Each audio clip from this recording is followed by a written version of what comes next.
I'm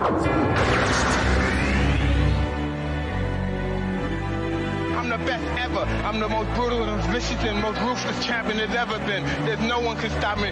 Lynx is a conqueror. No, I'm Alexander. He's no Alexander. I'm the best ever. I'm the best ever. I'm the best ever. I'm the best ever. Let's start the party. Bonsoir à tous et à toutes, bonjour à ceux qui nous écoutent pour la 31e du Unscript Wrestling Podcast, où je serai évidemment pour m'accompagner avec Antoine. Bonsoir mon cher Vincent, bonsoir à toutes et à tous, j'espère que tu vas bien. Et oui, deuxième nuit, on enchaîne. On enchaîne. Le lendemain de la première. Hein. Oui, exactement, oui, c'est vrai qu'on n'enchaîne pas d'un seul coup tout, mais certainement moins de choses à dire que lors de la première nuit, forcément il y avait moins de matchs, mais un gros débat en tout cas à mon avis sur le main event. Évidemment, il n'y aura pas d'espace commentaire puisque il n'y a pas eu le temps que les commentaires viennent, mais dans le prochain épisode, on pourra parler des têtes des commentaires des deux pods qui sont là, comme ça ça fera encore un peu plus de commentaires à vous lire, donc n'hésitez pas à commenter en masse la vidéo YouTube ou à nous notifier directement sur les réseaux sociaux comme sur le petit oiseau bleu. S'il reste bleu, hein, parce que ça on sait pas encore. Hein, si ça devient pas un chien, d'autres on sait jamais, hein, on sait jamais. La voix, comme vous sentez, ça peut aller un peu mieux. Normalement, l'atout devrait être beaucoup plus calme. Mais c'est dopé en fait. Hein, voilà. Voilà. Là, je me suis piqué directement dans la veine. On ne rigole plus avec ça, il y en a marre. Programme quand même de cette petite nuit 2, on va quand même parler de WrestleMania évidemment. On va parler du dossier Drew McIntyre. Et je vais vous parler évidemment de Ring of Honor Supercard of Honor 2023 qui avait eu lieu entre... Mais le vendredi soir en fait. Oui, vendredi soir, pardon. Oui, c'était le... Je suis totalement perdu dans les horaires parce qu'ils ont des horaires tous différents. C'était un peu compliqué. Depuis, je n'ai pas regardé de show indépendant qui était de plus dans ce Mania Week. Mais il faut que je me tâte à les mater. Voilà, mais ça je prendrai le temps évidemment de regarder de mon côté tranquillement, sans vous bombarder tout le temps dessus, mais je pourrais y revenir pour en parler de temps en temps. Ça peut être toujours sympa d'avoir un petit avis sur ce qui se passe dans le circuit indépendant. On va commencer avec le dossier de Drew McIntyre. Alors, le dossier de Drew McIntyre, il est un peu complexe. C'est-à-dire que Drew McIntyre, il est en fin de contrat. On ne savait pas ça, on l'a pris. Hein. On le savait pas. Quand je dis il est en fin de contrat, son contrat s'arrête en juillet. Enfin, son contrat s'arrête en juillet. Son contrat expire très bientôt. Il expire très bientôt, tellement que le show AEW qui va avoir lieu à Wembley le 27 août, donc au Wembley Stadium en Angleterre, il y aura All In, voilà, il y aura All In, un gros pay-per-view d'AEW du côté de l'Angleterre, donc ce sera la première fois qu'ils vont faire un event en dehors des États-Unis, donc c'est quand même une première pour AEW, donc très très fort. Là ils enchaînent, hein. Là franchement, là on est dans la période AEW, hein, parce que 27 mai, Double or Nothing, en juin, Forbidden Door, juillet rien, et fin août, t'as All In. Ça va enchaîner sec. On va se taper, je pense, pendant quelques mois. Là, on va enchaîner les pods version AEW parce qu'on va en bouffer pendant plein dans la gueule. Ça va être assez violent. Mais au début, je pensais que le WrestleMania entre guillemets de AEW c'était Double or Nothing, mais en fait c'est All In en fait. Oui, en fait, d'habitude c'est All Out, mais là ils ont préféré reprendre le terme All In puisque on n'est pas aux États-Unis. Enfin, je pense. Même si leur premier événement, c'était un All-In, pour le coup. Donc, oui, le All-In, le show spécial où ils avaient invité tout le monde. D'ailleurs, petite parenthèse, parce qu'avant que tu enchaînes sur Drew, parce que forcément, il y a eu des réactions, j'imagine que tu les as vues sur le fait que AEW aille à Wembley. Je tiens à le dire tout de suite, hein, même s'ils font 40 000 spectateurs ou 50 000, c'est extraordinaire, hein. Parce que je voyais plein de réactions. Oh, ils vont même pas remplir le stade, ça va être la honte et tout. Ouais, mais déjà, ils ont réussi à avoir le stade. Déjà ça c'est extraordinaire. Et tu ensuite, dis quand même, pour une promotion de catch qui est là qui est présente que depuis 2019, Ah, les c'est fou. mecs, ils ont le Wembley Stadium. Ouais. En fait, on s'en rend pas assez compte de l'image qu'a ce stade, en fait. Parce que Bah, c'est moi, grâce à... quand Tony Khan il était en train d'annoncer son show, oui, on va aller en Angleterre, à Londres, dans ma tête, c'était la O2 Arena. Ouais. Pas plus. Moi, je m'étais dit, ouais, il y a Adam Cole qui arrive, il va dire, on se retrouve à l'O2 Arena. Parce que moi, c'est quand même une salle mythique du catch en Angleterre. Donc moi, je me dis, Ouais. ouais, c'est la O2 Arena, ils vont pas. Et je l'entends ce couillon dire Wembley Stadium, je fais quoi? Donc, quand même, Ah, c'est mais assez incroyable qu'ils aient réussi à l'avoir. Et c'est grâce à Tony Khan, hein, parce qu'on connaît que Tony Khan, lui, il est dans le Et sport, Fulham. Fulham, etc. Donc forcément, vu que c'est à Londres, Fulham, bon voilà. En plus, il est propriétaire des Jaguars, et voilà. Mais voilà, tout ça, juste, voilà, c'était la petite parenthèse pour dire que c'est énorme, même si ils remplissent pas le stade, ils font pas 90 000 ou 80 000. S'ils font juste 40 ou 50 000, c'est sublime, c'est magnifique. Oui, Donc après, ils voilà. peuvent l'agencer différemment pour faire moins En vie, en d'audience. plus. Ouais, bien évidemment. Donc voilà, c'est pour ça, je disais ça, parce que plein de gens disaient, ah, oui, ça va flop ou quoi. Non, ici, le flop, c'est quoi si ça fait 10 000 à 15 000? Mais ça fera jamais 10 000 à 15 000. Donc ça va être... Je pense que les gens vont être surpris, en fait. Oui, Voilà. tout à fait, ouais. Mais, Je suis bien voilà. d'accord pour ce coup-là. Donc voilà, mais revenons à l'affaire de Drew. Pourquoi je parle du Wembley Stadium? C'est-à-dire que le Wembley Stadium, il va avoir lieu le 27 août. Et que ben la fin de contrat de McIntyre lui permettrait potentiellement de pouvoir lutter à All-In. Il n'y a pas les 6 mois de, tu sais, de VVE, là, la clause, ou les 3 mois du moins, pardon. Tu sais, ça a peut-être bloqué, ça. Il me semble que, je sais pas si ça compte en... Non, ça n'avait pas compté. Il me semble parce que quand Cesaro il a pas re-signé, il Ah a pas eu sa clause de non-concurrence. ouais, c'est vrai. C'est quand ils se font release que tu as la clause de non-concurrence. Ah oui, ouais, c'est vrai. Quand le contrat arrive à expiration et qu'il n'est pas renouvelé, t'as aucune concurrence et tu peux signer où tu veux à n'importe quel Bah, moment. t'as raison. Donc ouais, non, il a pas de note de concurrence, mais je crois que son contrat il finit de toute façon en juillet, il me semble. Juillet ou août. Et on en avait parlé déjà un petit peu, et puis moi j'en ai parlé un peu avec mon entourage. Dont McIntyre, il a tout fait, hein. Bah, oui, c'est ça, en fait. On en Il a avait tout parlé aussi là, je crois que dans le dernier pod, mais il revient avec son personnage qu'il a recréé dans le circuit indépendant. Il revient, bon, champion, champion par équipe, pour commencer avec un certain Dolph Ziggler. Mhm.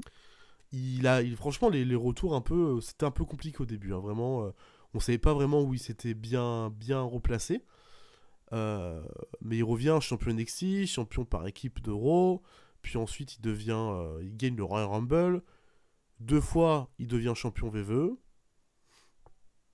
Et puis des gros règnes quand même, hein. Enfin, Donc c'est pas de la ouais, merde. depuis qu'il a fait son retour, il est devenu Triple Crown Champion, puisqu'il a champion du monde, champion par équipe, et puis on compte son titre intercontinental il y a quelques années. Donc il a eu les trois gammes de titres. Champion NXT.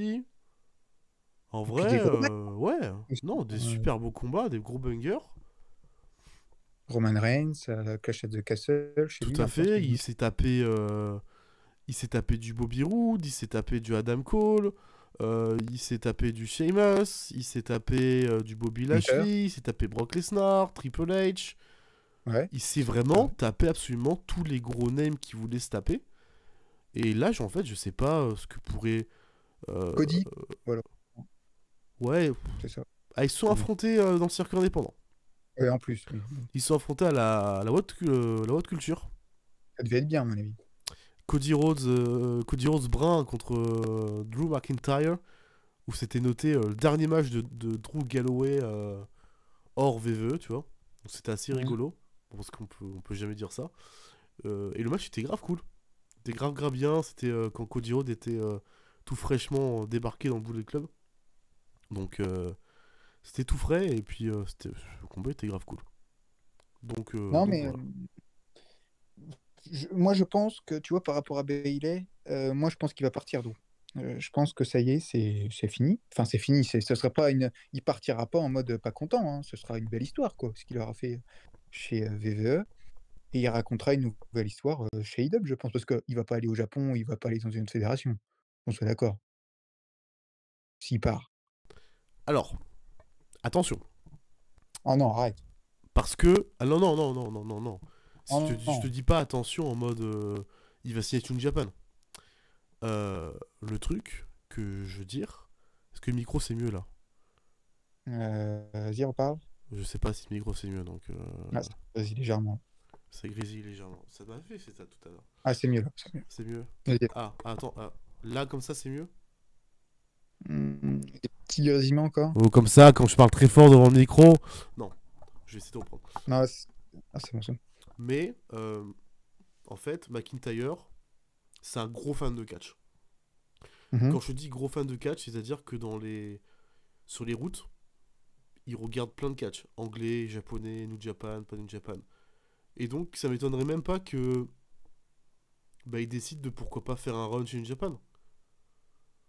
Voir ce que ça propose, et puis juste le G1 Climax. Ouais, d'accord. Juste ça, tu vois.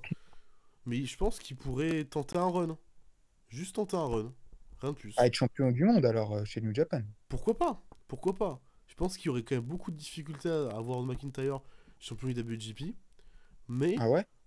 Ouais, j'ai du mal à le voir champion IWGP, surtout tous les problèmes qu'il y a, comme on avait parlé la dernière fois, avec les Gaijin là-bas. Ouais. Peut-être plus du côté de Strong. En effet, après...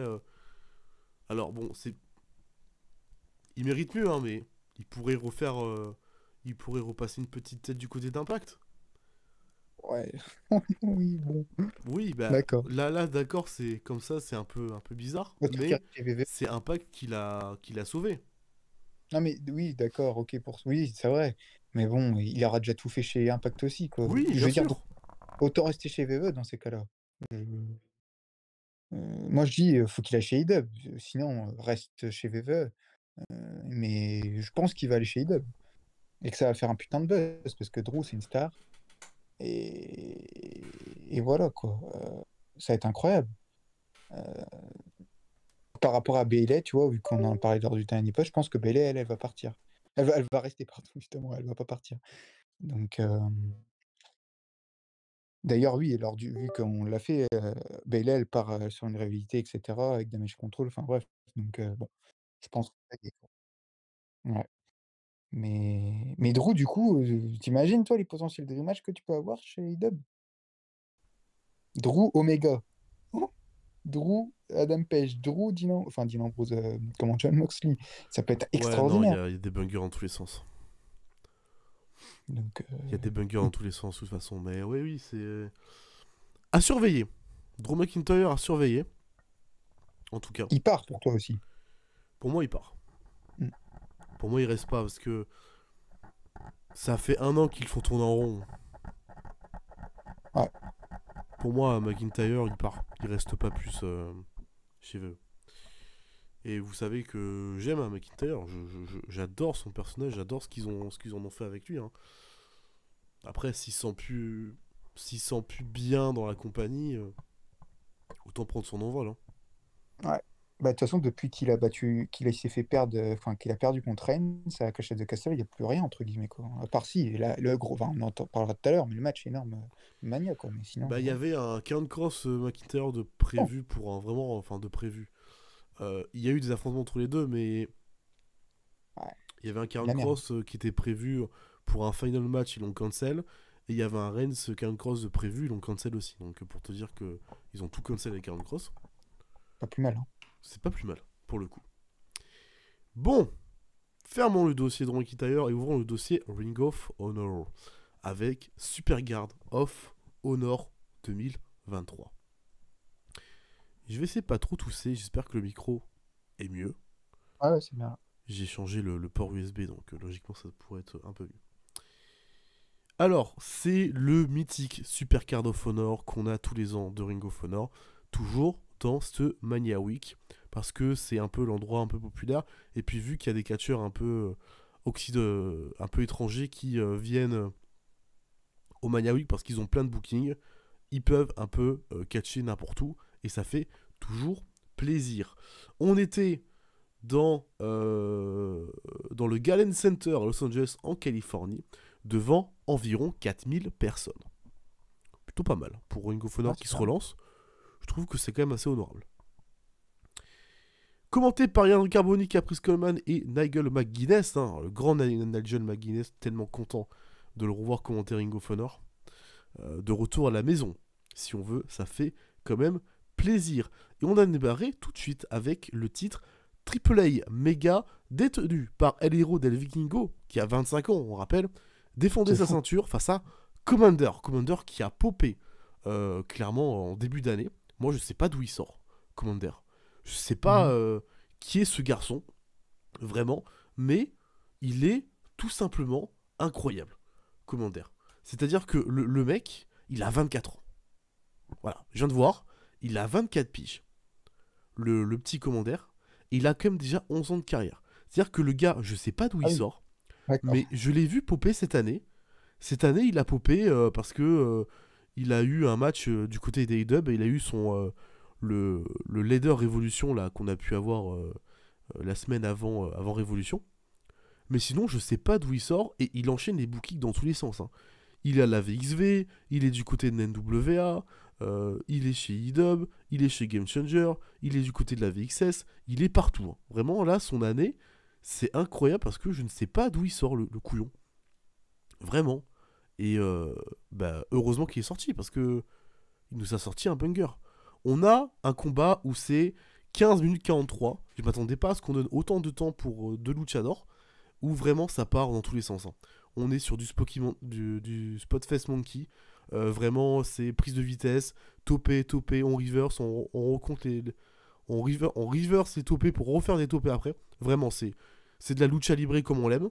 Et il y a tellement de spots que ça part dans tous les sens. Hein, les 450 plash, cross-crew, hyperdo, torpillo, enfin bref, tout ce que tu veux, quoi.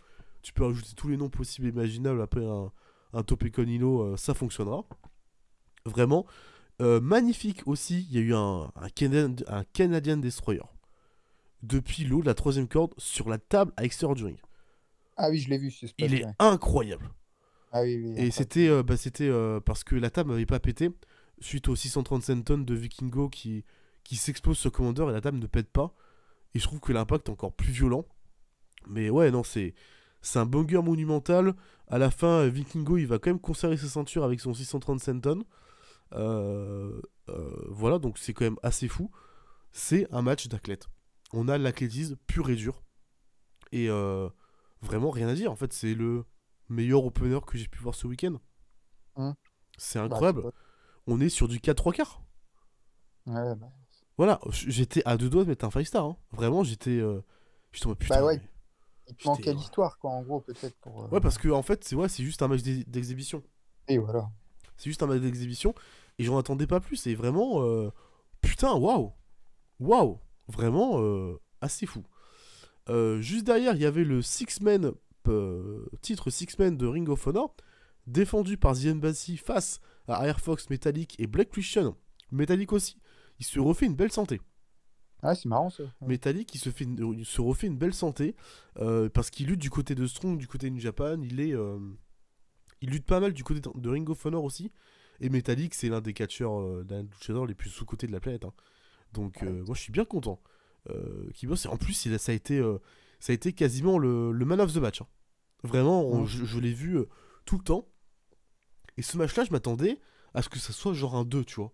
Vraiment. Je me dis, ouais, The Embassy, ils vont utiliser la brutalité.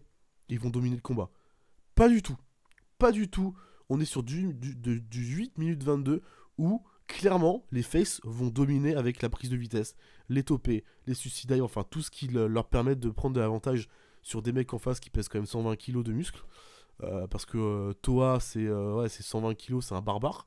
T'as Brian Cage et t'as Kaun. Hein. Kaun que j'aime beaucoup. Hein. Je le dis à chaque fois que je parle de lui, mais voilà, je l'aime. Et d'ailleurs, Brian Cage qui a prolongé avec AEW. Ah, c'est terrible image. Ça, par contre, c'est envie de crever. Hein. Vraiment. S'il y a bien une signature que j'aurais pas aimé, c'est franchement l'enchaînement Logan Paul, Brian Cage. Alors là, c'est l'euthanasie hein, directement. C'est assez violent. Bon, à la fin du combat, quand même, The Embassy, ils vont conserver les ceintures. Metallic se prend le pin, malheureusement. Il se prend la suplex pile driver de Brian Cage. Et The Embassy conserve les ceintures. dans un match qui notait quand même 3 1/4 de ma part. Voilà. C'était très très cool. Très très cool. Air Fox aussi, tellement content de le voir en full time dans une compagnie mainstream. Très très content. Derrière, il y avait le titre féminin, donc Athena face à Yuka Sakazaki. J'étais un peu moins concentré dans ce combat-là, mais on a un match assez style Puro, si on veut, dans ce côté-là. Athena fait une bonne défense de ceinture. Elle va conserver sa ceinture avec son Eclipse où Yuka était depuis la springboard. Bon, c'était un peu burlesque, hein, quand même, le spot de fin. Je m'attendais pas vraiment à ce que ça soit aussi mal porté. Parce que vraiment, c'était un bordel. Hein. L'arbitre, il commence à avoir peur de Yuka Sakazaki parce qu'il est sur la corde. Il y a l'Eclipse, il a encore plus peur. Voilà, c'est le syndrome de la tourette, quoi. Vraiment, c'est assez fou. Mais voilà, Athena conserve la ceinture. Sans surprise, Athena qui est dans une gimmick un peu de heal qui fonctionne plutôt bien. Voilà, je m'attendais pas à l'avoir de ce côté-là, mais ça fonctionne bien. C'est un peu la championne qui prend tout le monde de haut et qui manque de respect à peu près à tout le monde. Mais ça lui va bien, je trouve, dans sa gimmick de Fallen Angel. Donc 3 1/4 aussi pour ce combat-là. Derrière, Samoa Joe défend son titre de la télévision face à Mark Briscoe. Très très bon combat, 14 minutes 26 avec la femme et les 45 gosses de Mark Briscoe aux abords du ring. Voilà, parce que oui, lui, il a fait une belle tournée, hein. Lui, une belle fournée, comme on dit. Et lui, il a pas arrêté, hein. Vraiment, c'est assez fou. Le combat est super. Vraiment, c'est du Ring of Honor old school. Parce que les deux ont une histoire sur Ring of Honor. Mark Briscoe n'a jamais battu Samoa Joe en 1 contre 1. Voilà, il y a quand même ce petit point important. Et la dernière fois qu'il s'était affronté en 1 contre 1, c'était quand même pour le titre télévision. Voilà, voilà, les choses sont bien faites quand même. Les choses sont vachement bien faites. Ou le titre World, je sais plus. Peut-être le titre World. Parce que le titre télévision est arrivé beaucoup plus tard. En tout cas, Mark Briscoe va donner beaucoup d'offenses. Et il va mettre Samoa Joe vraiment dans le dur. Tellement dur qu'il va devoir utiliser un coquina clutch suivi d'un full Nelson suplex et d'un second coquina clutch pour faire abandonner, enfin, pour que l'arbitre arrête le combat et donne la victoire à Samoa Joe qui conserve sa ceinture. Et il va y avoir comme une poignée de main entre les deux hommes puisque voilà, Joe va accepter de serrer la main à Mark Briscoe qui l'a mis dans la douleur. Samoa Joe qui serre la main de quelqu'un, c'est quand même assez rare. C'est un point important, un point clé, si on veut, dans comment il met Mark Briscoe dans les concurrents qu'il avait déjà affrontés avant. Mais Joe, j'ai hâte de voir un peu la suite quand même, parce qu'il a eu un peu une période un peu dans le dur quand même, là, ces derniers temps, où c'était pas le Joe qu'on attendait. Enfin, je sais pas toi, vu qu'en plus tu kiffes vraiment Joe. Il s'est bien relancé. Hein. Et ouais, donc c'était l'année dernière quand il était en finale face à Adam Cole pour le Owen Hart Tournament là, où vraiment le Joe était déplorable. Hein. Il était déplorable. Et depuis que Ring of Honor a vraiment repris, qu'ils lui ont donné la ceinture de champion de télévision et qu'ils lui ont donné le titre TNT aussi, le double belt, ça lui a boosté à mort. Après, il a pas eu les meilleurs adversaires. Il s'est quand même tapé Wardlow. Ah putain. En big guy contre big guy, je t'avouerai qu'on peut mieux faire. C'était très compliqué face à Wardlow. Par contre, le freeway entre Wardlow, Joe et Hobbs était super. C'est ça que je trouve assez incroyable, c'est qu'en freeway ça passe, mais en single c'est un peu plus compliqué. Et là, depuis qu'il est du côté de Ring of Honor, un peu plus en full time, où il défend sa ceinture contre à peu près n'importe qui, moi je trouve qu'il est plutôt pas mal. Et là, la note se donne, c'est un bon 4-1-4. Hein. Ouais. Ah ouais, non, mais Samoa Joe, il est en train de se relancer correctement dans le circuit indépendant. Donc je me pose vraiment des questions. Je me dis qu'il y a eu un problème du côté de VE. Hein. Bah, tu vois, on parlait de Drew. Mais Drew ou Samoa, ça peut être énorme. Hein. Oui, totalement. Vraiment, on achète. Hein. Totalement. Derrière, Daniel Garcia affrontait Hiroshi Tanahashi. Je vais être très méchant de ce combat-là. Oula, Tanahashi. 11 minutes 59. Comment te dire quand je te disais que Tanahashi, il n'y a plus le niveau que d'il y a quelques années, bah ce match-là, c'est exactement la représentation éclair de ce que Tanahashi n'a plus le niveau. C'est-à-dire que Daniel Garcia, il va lui rouler dessus. Ouais. Pendant tout le combat, il va lui mettre des back suplex, il va lui viser la jambe, ça va taunter, ça va provoquer, il va danser devant le public. Vraiment, la hit facile, mais la hit qui fonctionne. Et on ne sait comment, vraiment parce que il va poser, si on veut, la psychologie du combat sur Tanahashi qui fait du très mauvais selling. Très mauvais selling. Et Tanahashi, on sait comment, il porte un Slim Blade, High Fly Flow, victoire. Ah oui, d'accord. Le strict minimum. Ah non, mais il gagne en plus. En plus, il gagne. C'est ça qui est assez fou, c'est que il donne la victoire au mec qui fait le strict minimum. Mais c'est quoi en fait l'intérêt ? Bah, l'intérêt, c'est que c'est New Japan. C'est-à-dire que... Oui, mais c'est-à-dire que quand on fait venir un catcheur comme Tanahashi de New Japan, New Japan, ils sont pas très heureux quand on fait perdre leur catcheur. Oh, ouais, mais il casse les couilles aussi. À un moment Oui, donné. oui, il casse beaucoup les couilles. Parce que là, Daniel Garcia aurait pu avoir une énorme victoire à Ring of Honor. En fait, là, ce que tu es en train de me raconter, c'est en fait ce qu'on a eu entre Theory et Cena, sauf qu'en gros, c'est Cena qui aurait gagné, quoi. Voilà. Ouais. Donc c'est assez particulier. Donc le match il pue la merde, hein. C'est un 3 étoiles. Merci Garcia d'avoir quand même haussé un peu le niveau. Parce que putain, s'il fallait compter sur Tanahashi, on aurait eu certainement le pire match de la compagnie de la carrière de Tanahashi. Voilà, c'était déplorable, surtout que tu aurais pu donner la victoire à Garcia. Ça lui aurait donné une énorme victoire. Match suivant, le Ring of Honor World Tag Team Championship Reach for the Sky Ladder Match. Lucha Brothers, le Kingdom, Top Flight, Aussie Open et la faction Egomen Ables se battaient pour être les nouveaux champions par équipe de la Ring of Honor. On a 20 minutes 14 de combat, très bien utilisé dans les spots à échelle. Voilà, c'est des tables. Voilà, c'est la spécialité. C'est le match où vraiment, en plus, ils nous ont un peu build-up dans le combat en disant que Matt Taven, il a remporté ses ceintures dans les ladder de match. Il peut remporter ses ceintures par équipe dans un ladder match. Et franchement, la line-up, moi, elle me faisait rêver. Hein. La line-up a été plutôt intéressante. Parce que si c'est toutes ces équipes-là qui vont se concurrencer plus tard autour des titres par équipe de Ring of Honor, moi, j'achète tout de suite. J'achète tout de suite.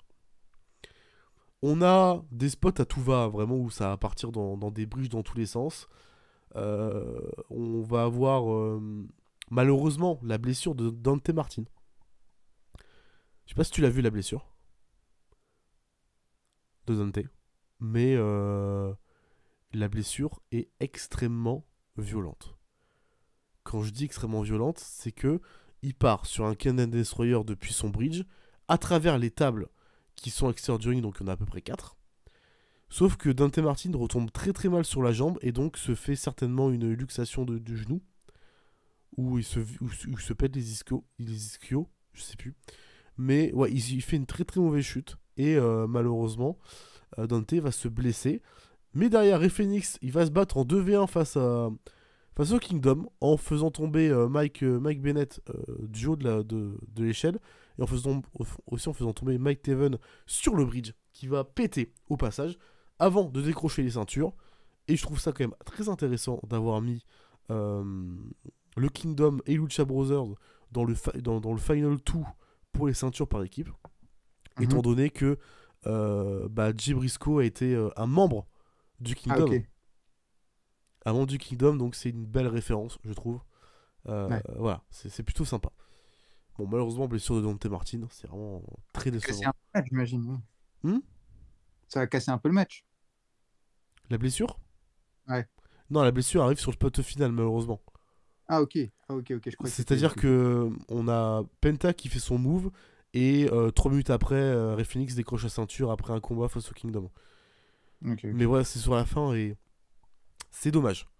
Parce que là, Dante Martin, il enchaîne les blessures et c'est vraiment pas bon pour lui, pour la suite de sa carrière en tout cas. On est sur du 4,5. Pas mal. Ah oui. Pas mal du tout.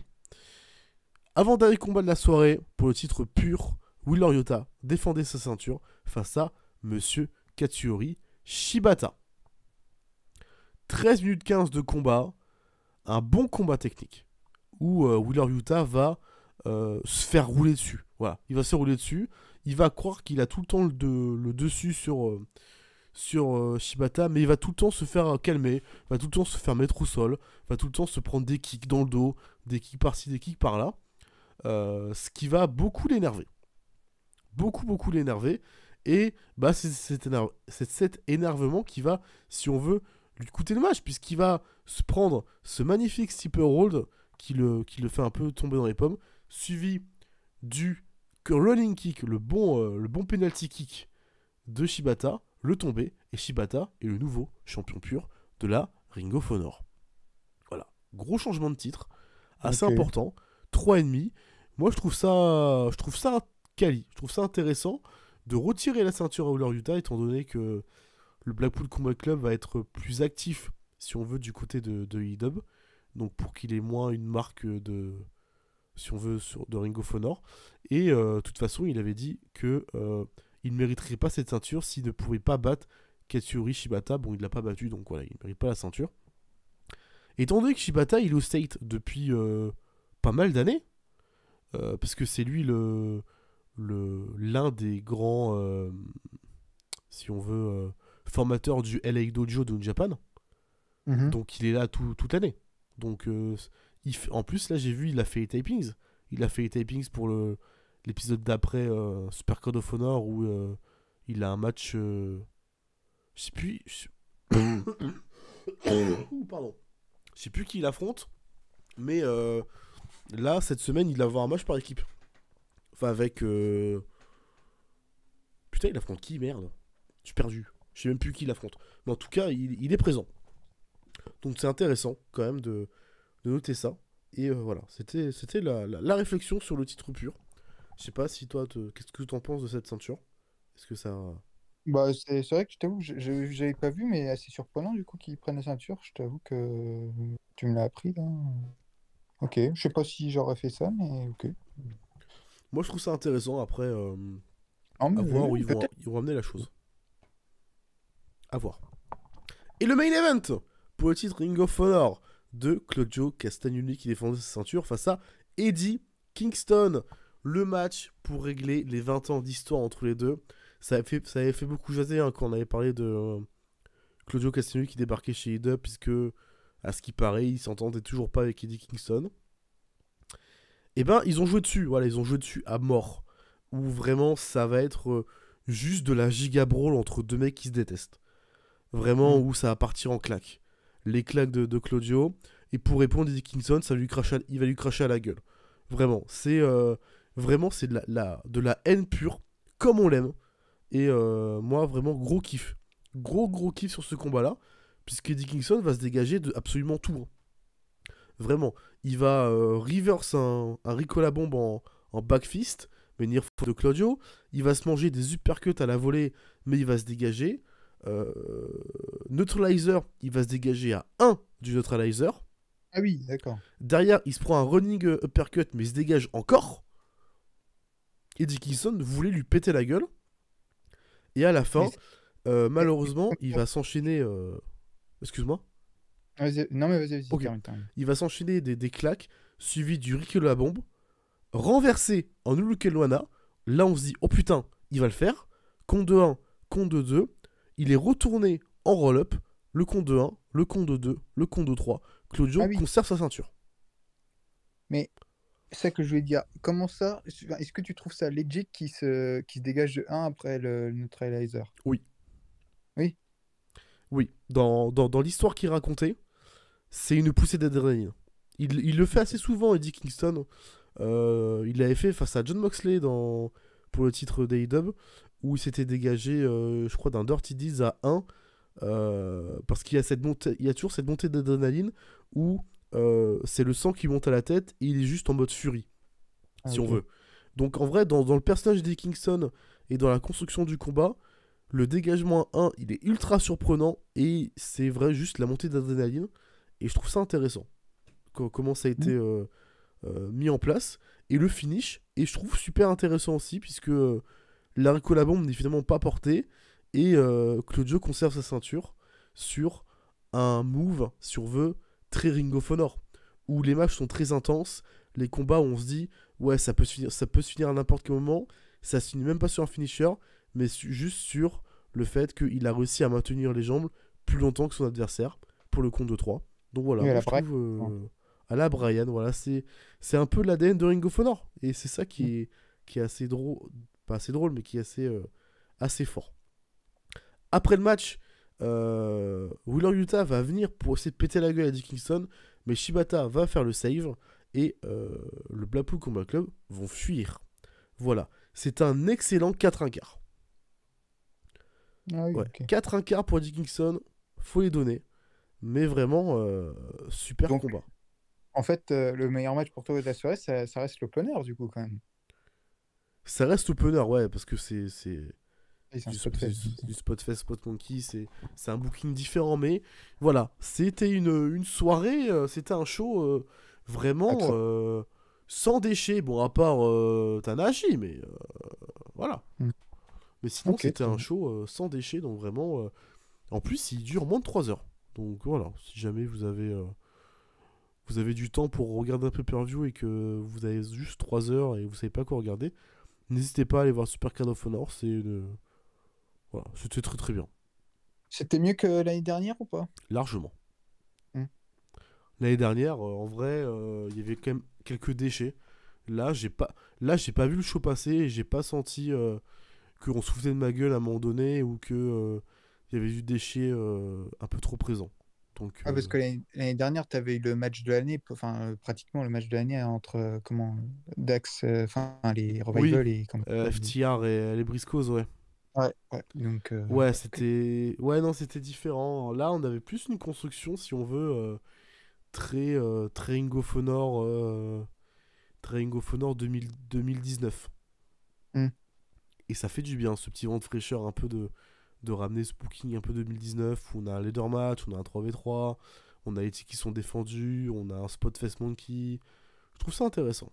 C'est quand même intéressant, c'est un booking différent. Mais il en faut pour tout le monde. Et puis la DA de Ring of Honor, la direction artistique, c'est quand même assez fou. Ce qu'ils ont réussi à faire cette année, là, c'est pas mal. J'adore la nouvelle DA de Ring of Honor. Rouge et noir en style très minimaliste. Je trouve que ça passe tellement bien avec déjà juste le fait de ramener les anciennes ceintures où c'était très minimaliste et c'est un coup de génie. C'est un coup de génie. Vraiment. Voilà, on ferme le dossier Ring of Honor pour passer au dossier WrestleMania Night 2. On y est, toujours au Sophie Stadium à Inglewood, toujours en Californie, toujours avec Corey Graves, Michael Cole, Marcelo Rodriguez et Jerry Soto, toujours présents. Les coquins, ça fait plaisir. Oui. D'ailleurs, on n'en a pas parlé, parce que voilà, c'est pas, enfin, ça fait pas partie des matchs, etc. Mais il y a eu des petits segments et tout là, des mini clips de Rollins en Joker, Reigns en mode très très phaser et tout. C'était sympa ça. Très très cool. Mon préféré quand même reste la Bloodline. Ah bah oui, pareil. La Bloodline, dans la Mafia, c'est incroyable. Et Rhea Ripley en 11 dans Stranger Things, fantastique. Ouais, très très bien fait. Bien. Très très bien. C'est Cena, je crois, qui fait la voix off dans son truc. Il me semble que c'est Cena, ouais. Tout à fait. Donc WrestleMania, qui va s'ouvrir sur l'hymne américaine, chanté cette fois par Jimmy Allen. Voilà, je ne connais toujours pas le monsieur. C'est assez incroyable. Mais il va vraiment se lancer sur un match qu'on attendait tous. Brock Lesnar Omos. Voilà, pour bien commencer la soirée. Comment dire c'est de la brawl.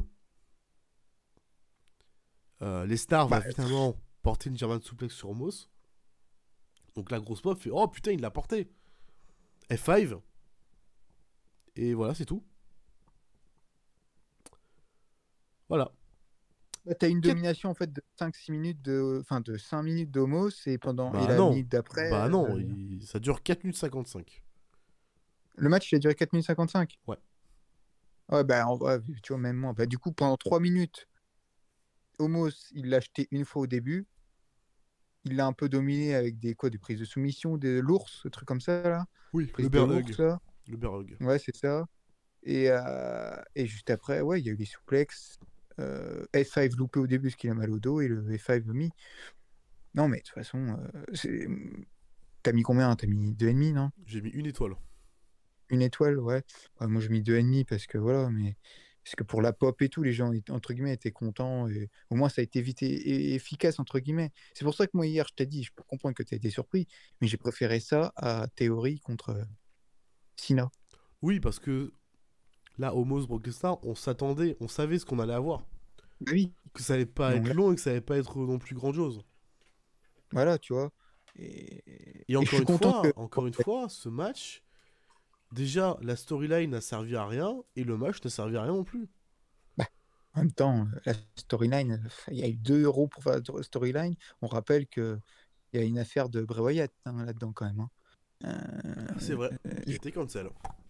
Bah ouais, est-ce que normalement, ok, ça devait être Bobby contre Wyatt, mais Brock devait peut-être dedans, enfin bref. Donc bon. Non, mais voilà, c'était pas terrible, mais bon, c'est un match de Lesnar, voilà, il gagne. Donc le plan Homos est fini, enfin, je veux dire. Moi, Voilà. je pense qu'il aura juste des matchs de temps en temps. Hein. Oui, des petits squash de merde, oui, voilà, quoi. Rien de fou. Mais... D'ailleurs, j'ai bien aimé, on parle de DA juste avant avec Rush, j'ai bien aimé le petit plan de caméra qu'ils ont fait, tu sais, quand ils font tomber sur les snars, là, en caméra reculée. C'est plutôt c'est surprenant qu'ils le font jamais. Je trouve que c'est pas mal, je trouve, comme style. Tu vois la foule en même temps. Oui, ils ont des plans de caméra qu'ils ont un peu travaillé, c'est vrai. Il faut le dire, il faut comme le lancer. Enfin, vas-y, enchaîne. On enchaîne sur la continuité, hein, bien sûr. Le WrestleMania Showcase pour les femmes. Fatal 4 par équipe. Liv Morgan et Raquel Rodriguez face à Shotzi et Taya. Face à Sonya Deville et Chelsea Green. Face à Ronda Rousey et Shayna Baszler. Et bah écoutez, ça a été 1 minute 23 de pur plaisir. Où vraiment on a pu voir l'apogée du work rate, du divertissement du début à la fin. Vraiment, je m'attendais pas vraiment à voir ça. Hein. Vraiment, c'était fou. Hein. Chelsea Green qui sert à rien. Pas paquet, là. Liv Morgan et Raquel ont été les plus présentes dans le combat. Après, c'était pas compliqué de faire mieux qu'elle. Parce qu'en face, t'avais personne. Et bah à la fin, les femmes invisibles, hein, Ronda Rousey et Shayna Baszler qu'on appellera, je sais pas faire un make-up mais c'est pas grave. Ronda va faire soit un bar sur Shotzi va abandonner et donc elle remporte ce showcase WrestleMania Fatal 4-Way, mais n'ont pas la chance au titre puisque c'est Liv Morgan et Raquel qui sont les nouvelles championnes par équipe. Tu peux en parler de ça. Voilà, c'est fantastique ça. C'est-à-dire qu'on a annoncé ce match à Raw, je fais ok, pourquoi pas. Lita se fait attaquer, tu fais oh ouais cool, ça c'est bon ça. Et Trish la remplace, Trish se prend le pin, nouvelle championne, Trish turn sur Becky, tu fais ah. En fait donc le run de Lita et Becky avant Mania, c'était juste en fait pour enculer encore plus Damage Control quoi.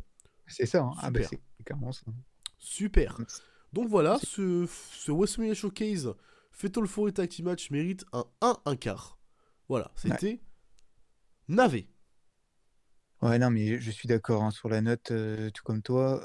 Non, mais je vais pas rajouter, rajouter grand-chose, hein, juste sur le fait que on le savait d'avance en fait que ça allait pas être comme hier, tu vois. C'est le pire match du week-end, très clairement. Enfin, à moins que tu aies une note en dessous encore dans les matchs après. Je pense pas, mais. Non. Mais voilà, c'est le pire match du week-end. Le public en avait, mais rien à foutre. Mais vraiment, il y a eu 0 pop. Vraiment. C'était très gênant. Ça doit même pas être AVM, ça doit même pas être en weekly ce genre de match. Après, vraiment, tu vois, je comprends qu'ils aient voulu faire le fameux WrestleMania Showcase le Fatal Four par équipe. Ça fait quelques années qu'ils le font avec les hommes hein, qu'on a pu avoir. Et c'est souvent un Fatal Four qui est assez bien mis en place, où le gagnant il va avoir une shot possible par équipe après plus tard. Le problème, c'est que on est en 2023 et que l'égalité des sexes, si tu fais avec les hommes, il faut le faire avec les femmes. Sauf que, encore une fois, c'est pas pour paraître un peu misogyne ou autre, mais la qualité in-ring dans la division féminine, c'est pas pareil que dans la division masculine.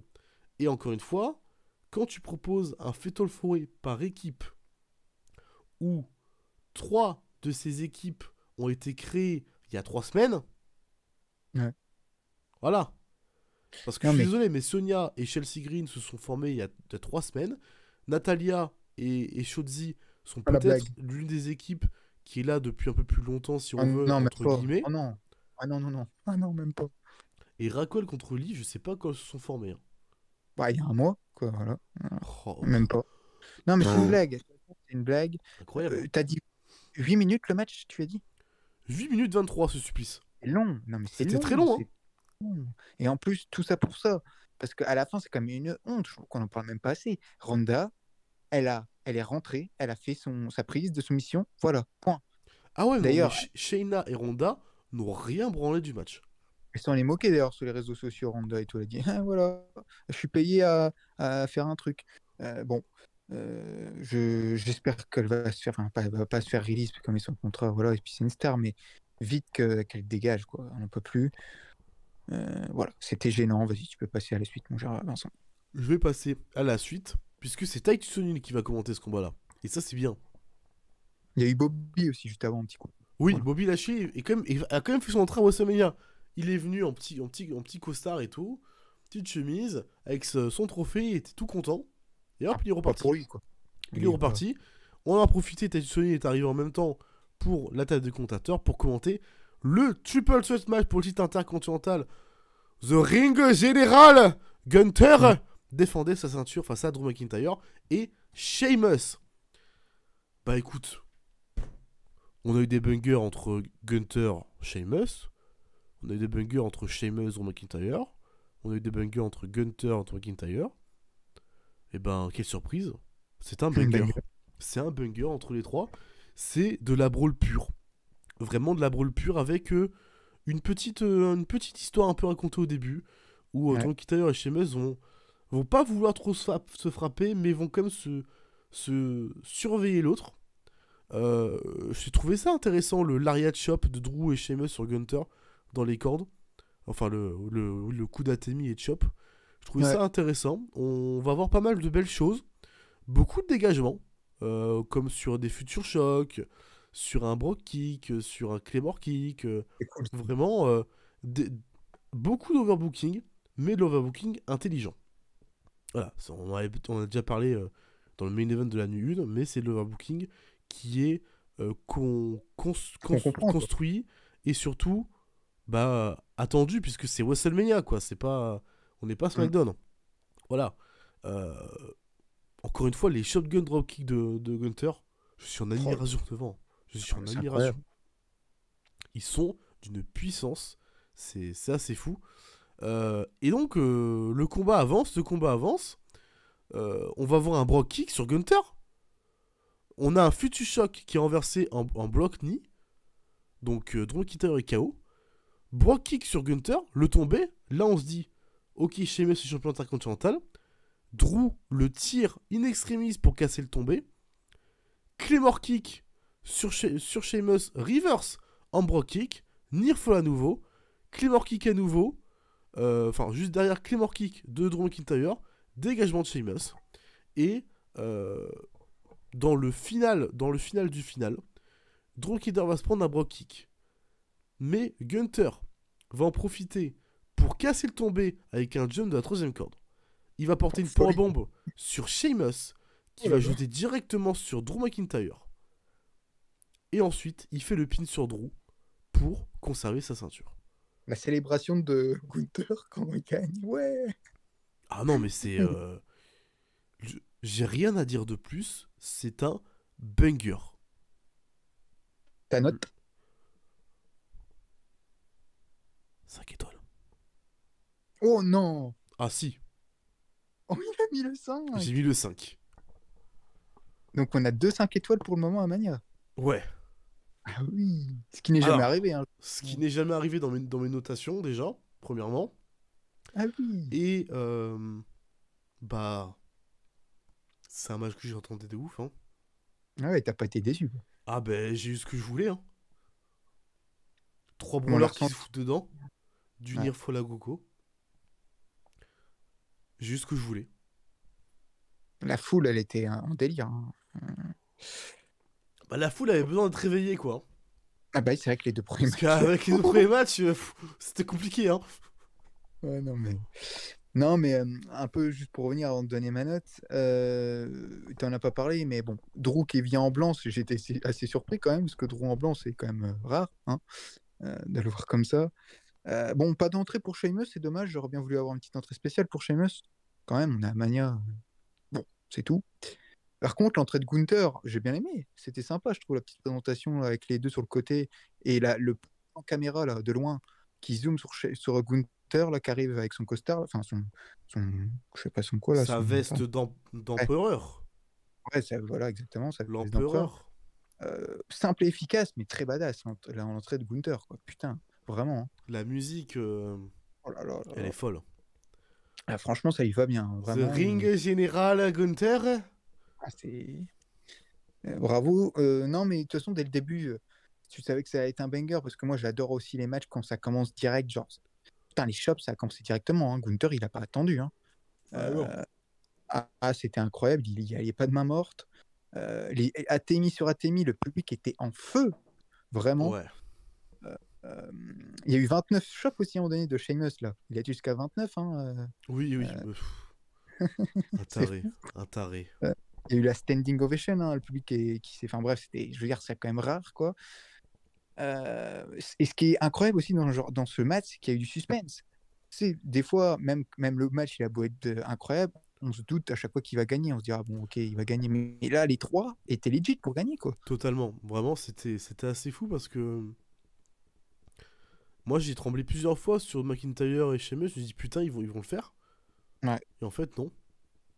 Et le public était à fond derrière Sheamus, hein. Ah, mais quand totalement. même. Hein. Totalement. Mais le Drew, d'ailleurs, oui, incroyable encore, Drew. Il me fait penser au Taker quand il fait ça, hein, vraiment. Mais le dive à l'extérieur du ring, extraordinaire, hein, pour quand même sa taille. Oui, ouais, son Oh là sort de là. suicide dive un peu, il est assez, Ah oui, il est oh assez là là. magique. Très Magnifique. magique. Et puis oui, comme tu l'as dit, les kick-out de l'espace, il y en a eu quand même 2 ou 3, comme tu as dit, c'était fou. Et le finish, je trouve qu'il est parfait. Parce que t'as Sheamus, tu dis, ah, il va peut-être gagner, le saut de Gunther, incroyable, qui vient de nulle part, et la fin, en mode, en fait, il les détruit, quoi, les deux. Il détruit la nuque de McIntyre et il détruit le dos de Sheamus. Non, c'est parfait. Excellent booking. J'ai peut-être été un peu sévère sur la note, hein. J'ai mis 4,25. Non, ça va. On peut se comprendre. Mais peut-être, je sais pas où, j'aurais pu mettre plus, mais j'ai mis 4,25. Voilà. Je viens de voir qu'il est à 306 jours de règne. Ah oui, bah voilà, tu fais bien en parler, c'est monstrueux. 306 jours de règne, première victoire à WrestleMania. Et quelle victoire! C'est incroyable. Et ça gêne personne, hein, concrètement. Ah non, clairement pas. Hein. Premier match à Mania, première victoire. Ouais, bah c'est fou et ce sera pas la dernière, hein. Oh que non. Il l'a dit d'ailleurs en interview, je sais pas si tu as vu, il a dit l'année prochaine, mon objectif c'est d'être dans le main event de Mania. Ah. Contre Roman Reigns, notamment, il a dit. Ah, il va falloir bouger Rollins. Ouais.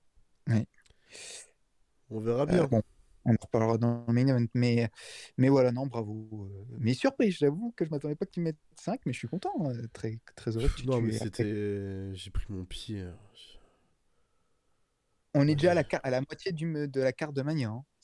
Ça va vite, hein. Ça va très vite, hein, cette nuit 2. C'est fou comment on a des choses à dire. Et c'est pas le match d'après qui va me faire parler longtemps. Puisque c'est le titre féminin de Raw. Bianca Belair défendait sa ceinture face à Asuka. L'entrée de Bianca avec plein de petites filles. Alors, c'est triste, hein. Je sais pas si t'as vu l'histoire. J'ai vu l'histoire. C'est triste. C'est pour ça que je vais pas en rajouter, parce que si j'en rajoute, je sais que je peux très vite dérailler. Oui. Donc je vais pas en rajouter. Même si vous connaissez, c'est souvent sur le côté humoristique. Mais voilà, c'est malheureusement pas. Non, mais tu peux le dire. Hein. Moi, j'ai pas tellement aimé son entrée à Bianca. Bon, après, voilà, c'était sympa parce que voilà, elle fait des. Voilà, c'est. Bah, c'est-à-dire qu'il y avait plein de petites filles en pop girls qui dansaient pour avant l'entrée, enfin qui dansaient du breakdance, j'ai l'impression, pour l'entrée de Bianca Belair avec les couettes. Et la petite fille qui était tout devant, la tout petite, malheureusement, elle a perdu sa mère la veille de Mania, je crois. Le jour? Non, le jour même. Donc ouais, c'est assez violent. Et c'est pour ça qu'elle était un peu perdue, la petite, malheureusement. Donc, enfin, malheureusement, c'est pas sa faute. Hein. Et puis d'ailleurs, t'as vu Triple H, il a chialé un peu en conférence de presse. Je sais pas si t'as vu. Trauma.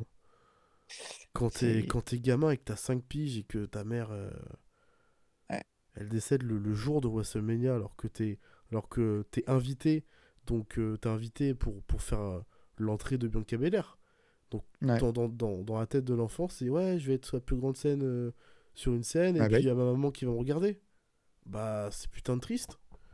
Voilà, donc oui, toute personne qui a un minimum un cœur et sensible, ça fait pas rien quoi. Ça fait pas rien. En tout cas, le combat en lui-même, revenons sur ça, il a duré 15 minutes 58. Je t'avouerai que c'était un peu long pour ce qu'ils nous ont proposé. Ah, c'était bon, tu peux le dire. Hein. Le match est décent. J'ai pas noté grand chose, j'ai juste dit que c'était un match un peu 50-50 où les deux vont se chercher, ils vont se provoquer avec des grosses prises, mais à chaque fois ça va se dégager. Il y a eu un magnifique un magnifique magnum parce que c'est Codebreaker top rope, magnifique magnum de la part de Bianca Belair, mais dégagement d'Asuka et le final où on a un KOD qui est renversé en mist, mais le mist est esquivé par Bianca Belair qui porte son KOD directement pour remporter le match et être toujours championne féminine d'Euro. Voilà, rien de fou à noter dans ce match-là. Je te trouve très gentil, mon cher Vincent. T'as mis combien comme note? 3,25. 3,25, ouais. J'ai mis 2,5 moi.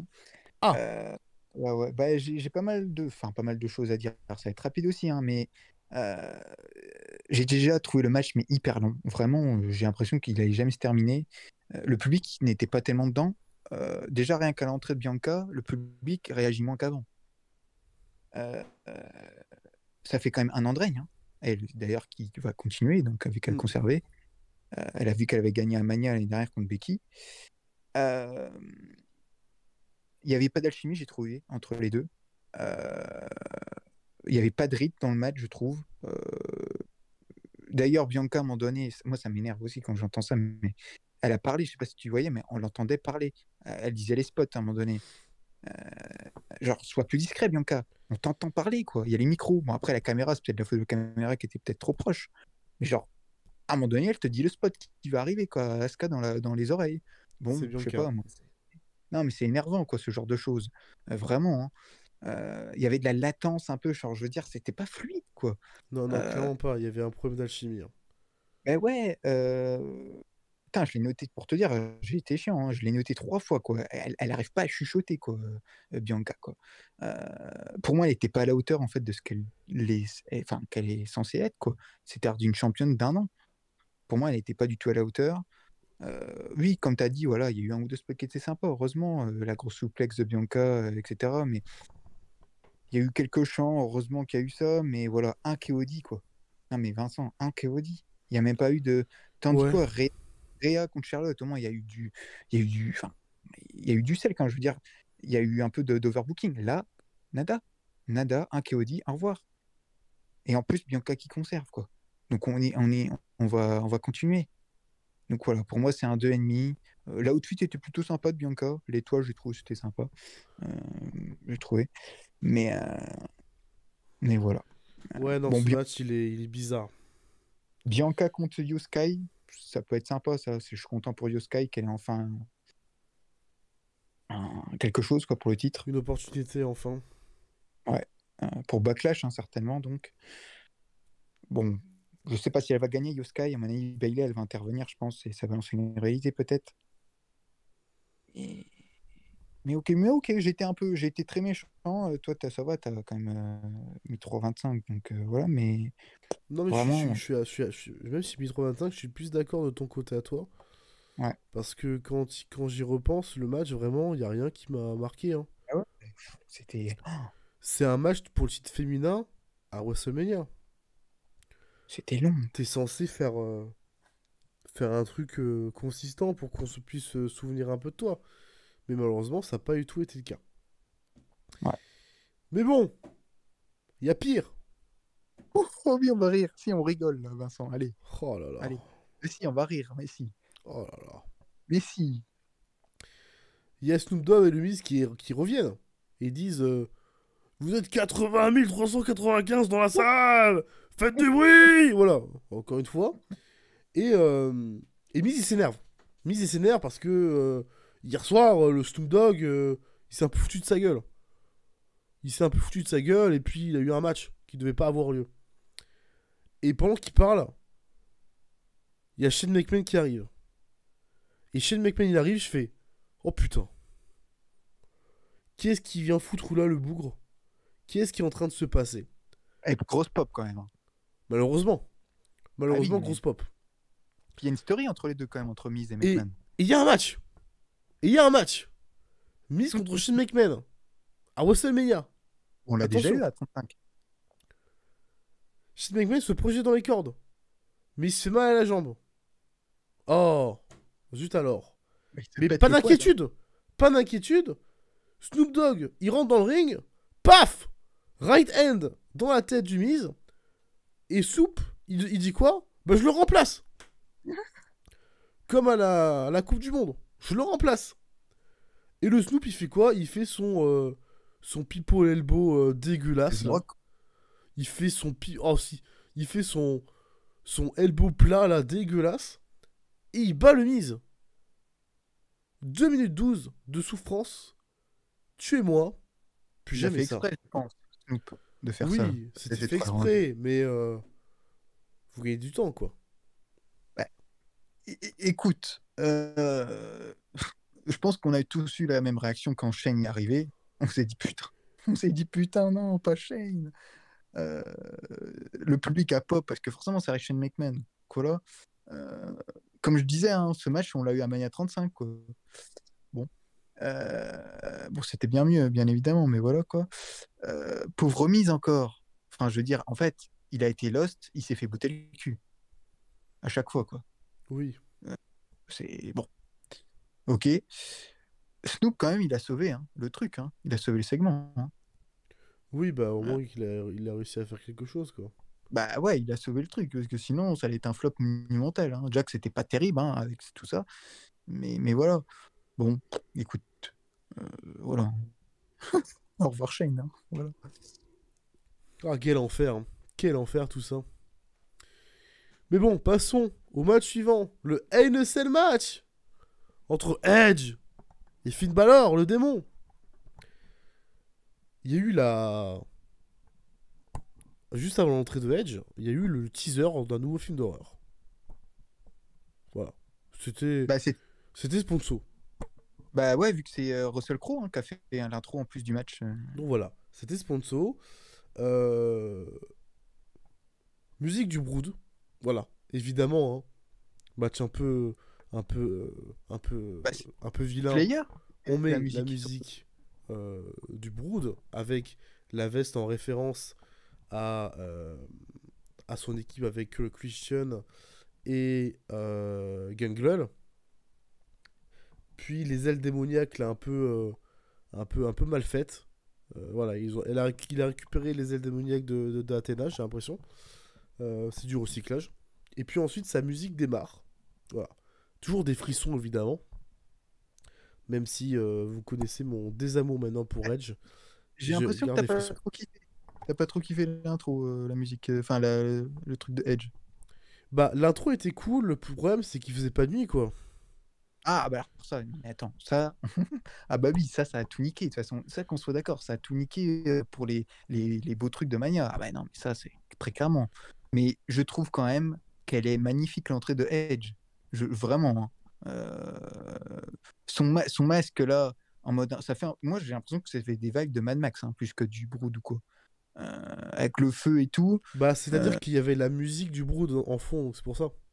Bah, le Brood, c'est Slayer qui fait sa musique? Parce que c'était Slayer hein, c'était la musique. T'es sûr que c'était la musique du Brood? Oui. Ah ouais? Ok, Oui, je savais oui, pas oui. que c'était ça du Brood. Bah moi j'ai kiffé. Moi vraiment j'ai popé que je m'attendais pas qu'il ait une entrée comme ça, Edge. Hein. Vraiment. Hein. Après le public, comme tu l'as dit, ils ont pété un cap quand il a fait sa vraie musique quoi. Metalingus, la pop toi, de malade mental. Tout à fait, tout à fait, tout à fait. Mais bon, vas-y. Et derrière, le démon arrive. Bon, alors là, c'est, je pense, la pire entrée du démon qu'on ait pu avoir. Il n'y a pas d'ambiance. Ah oui, ça. Le body paint est plutôt bien fait, mi-Judgment Day, mi-démon. Ok.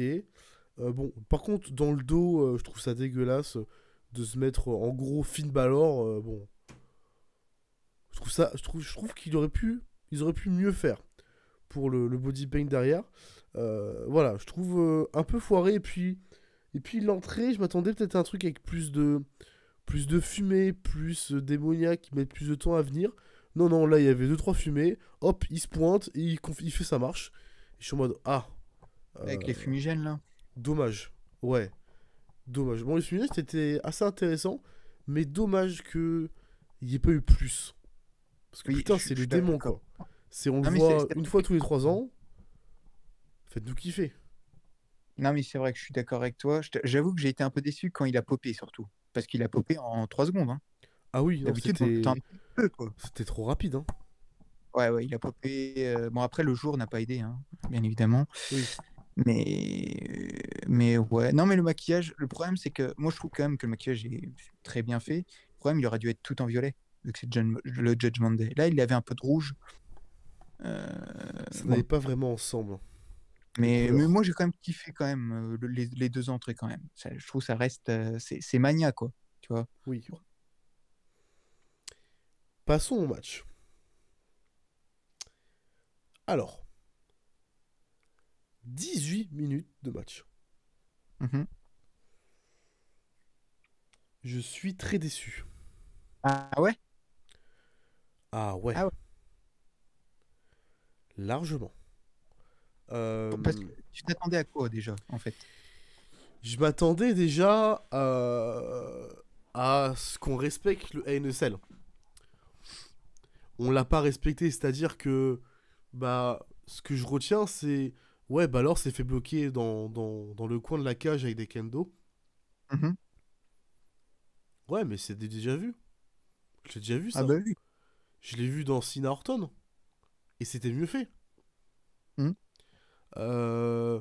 Après il a fait tous ses classiques hein, le execution, le Edge-O-Matic, bon, le shotgun dropkick de Balor extérieur du ring sur Edge qui était placé contre la barrière, Table. contre une des parois de la cage. Je trouve un peu léger la fracassure de la table, malheureusement. Pas assez d'impact. Oui, c'est vrai. Et donc là, on va arriver au spot débile. Voilà, Edge le débile. Hein. Finn Balor est quelqu'un de fragile. Mm. On l'a toujours dit. Et lui, quelle bonne idée de faire quoi? Bah, il lui jette l'échelle dans la gueule. Ils auraient jamais dû faire ça, parce que l'échelle, en plus, c'est quand même de l'acier, hein. C'est quand même pas. Donc là, c'est à ce moment-là où. Pardon. Où Balor, il va avoir ses 14 points de suture. Et il va pisser le sang. Dans le ring. Ouais, vraiment, il va pisser le sang. Mais il le ressort un peu bien. En mode gros coup d'adrénaline et il remonte un peu en mode foufou. Bah, attends, bravo aux médecins, hein, parce qu'ils l'ont fait en 1 minute. Hein. Ah oui, bravo aux médecins. Pour une fois, ils ont été très efficaces. Oh la vache. Ensuite, coup de grâce de la part de Finn Balor qui s'était bien relevé. esquiver, spear, esquiver. Et il l'envoie dans l'échelle directement dans le coin, suivi du 1916, mais dégagement de Edge, qui va ensuite, je sais pas pourquoi, mais il se bat sur l'échelle, et puis il y a un execution depuis l'échelle, voilà, enfin bref, c'était assez fou, ce petit beau passage-là. Et Edge va être mis sur une table, avant de se placer sur... Oh, que ça tombe bien, sur une petite plateforme qui était placée juste là, à l'intérieur de la cage, pour le coup de grâce, mais Edge esquive et il passe à travers la table, voilà, parce que c'est bien loupé. Et derrière, coup de chaise de la part de Edge, suivi du concerto pour la victoire de Edge. Le concerto alors il pisse le sang de la tête. Hein. Voilà, c'est-à-dire qu'on est sur du booking très intelligent. Voilà. Et même, alors, le concerto, il le touche même pas. Bah, heureusement aussi, tu vas me dire. Heureusement, je viens de te dire. Mais si tu me dis, je vais faire un concerto pour finir le combat, il faut au moins qu'il y ait un impact. Là, il y avait 0 impact dans le concerto. J'aurais pourquoi pas aimé que Balor fasse un selling du corps en mode comme c'est des pulsions. Ah oui, comme Reigns. Voilà, ça aurait été intéressant, pourquoi pas, d'avoir eu ça. Mais malheureusement, alors je vais peut-être être très méchant dans les mots que j'ai employés, mais le NSL, il est décent, il n'y a rien de fou, il n'y a rien de marquant. Il m'a pas marqué. Bah, c'est toujours le problème d'un LNSL, c'est que comment les protagonistes vont utiliser la cage. Ah, mais il y a pire, hein. Je pense que c'est juste le booking de Edge. Hein. Bah ouais, oui, c'est ça. Parce que moi, je trouve que Baylor, il a été intense. Hein. Moi, j'ai adoré. Ah, mais Baylor, il prend tous les spots. Il prend tous les bumps. Et le problème, moi, surtout, c'est que, bon, je vais en parler juste un peu après, mais Edge gagne. Je suis pas d'accord pour ça, moi. Oui. Finn gagne, c'est le démon. On parle du démon. Sa seule défaite au démon, c'est face à l'invincible Roman Reigns. Et encore, pas clean, à cause des cordes, on se rappelle, on en avait déjà parlé. Mais là, il perd face à Edge. Non, je suis pas d'accord. Je suis pas d'accord du tout. C'est pas normal. Finn, bon d'ailleurs, je sais pas si tu avais vu, mais Finn, juste après, au Raw d'après, bon, heureusement qu'il a fait une bonne promo en disant « Ok, j'ai perdu, mais regardez, c'est qui est là aujourd'hui. C'est moi, Edge, il est pas là. » Bon, tu vois. Ouais, il s'est sauvé comme il pouvait. Bon, le finish en concerto, je suis pas vraiment pour. Mais dans l'histoire qu'ils ont raconté avec le Judgment Day et tout ça, il y a une symbolique. Donc je me dis, ok, ils ont gagné avec ça. Ça peut passer. C'est la vengeance de Edge après qu'il l'ait fait sur Beth Phoenix. Je suis en mode, ok, d'accord. Mais dans tous les cas, je suis pas d'accord de faire gagner Edge. Parce que l'histoire, de toute façon, est finie. J'espère. De tout mon cœur. Ah bah oui, elle est finie. J'espère qu'elle est finie. Mais je pense que ça aurait eu plus d'impact et plus de bienfaits si ça aurait été Finn Balor qui prenne la victoire. Ah bah, tout à fait. Mais on est d'accord. Parce que moi, pour l'instant, ce NSL, il n'y a rien qui m'a marqué. Je vais pas m'en souvenir. Et il sera pas dans un top match NSL. Loin de là. Hein. Ah, mais ça, on est tout à fait d'accord, et ça, oui. Et d'ailleurs, tu as dit tous les spots. Hein. C'est vrai que, bon, en plus, faire perdre le démon, quoi, sans déconner. Le spot de l'échelle, c'est vrai qu'il n'est pas intelligent parce qu'il n'y a rien. Alors, il y a eu de l'impact, forcément, lui qui a réagi, tout comme nous derrière notre écran, mais d'une mauvaise façon, parce que putain, oui, on s'est dit. C'est pas la bonne réaction, quoi. Bah ouais, quoi, on était tous choqués, quoi, pour Finn. Et bon. Moi, par rapport à ce match, quand même, j'ai bien aimé l'intensité, quand même. Notamment grâce à Finn, en fait. Il n'y a pas eu tellement de temps de pause à part pour rechercher les kendo, etc. Mais, les kendo de couleur. Les kendo de couleur, ouais, bon, après ça. Toutes les armes avaient une couleur. Mais c'est assez rigolo. Mais il y avait un peu d'intensité dans les regards, etc. Je veux dire, on sentait quand même qu'il y avait une rivalité. Ouais. Après, on est tout à fait d'accord que dans 2 ans, tu te souviens de Finn Edge? Tu diras quoi? Oui, je m'en souviens, parce qu'il a eu les 14 points de suture. Dans 2 ans, dans 6 mois, tu veux dire? Oui, dans 6 mois, oui, non, mais voilà. Voilà, on se souviendra juste parce que Finn, il s'est fait ouvert, point. Voilà. Mais... Et encore, hein, pas sûr. Oui, oui. Ouais. Mais, mais du coup, moi, c'est surtout, en fait, j'ai du respect après coup pour Finn Balor. Parce qu'avoir continué sans le sang, c'est respect à lui. Parce que le match, il s'est pas terminé juste après, hein, quand il a pissé Non, le sang, non, là. non, il y a eu encore 5-6 minutes. Hein. Ah oui, oui, donc quand même, respect à lui.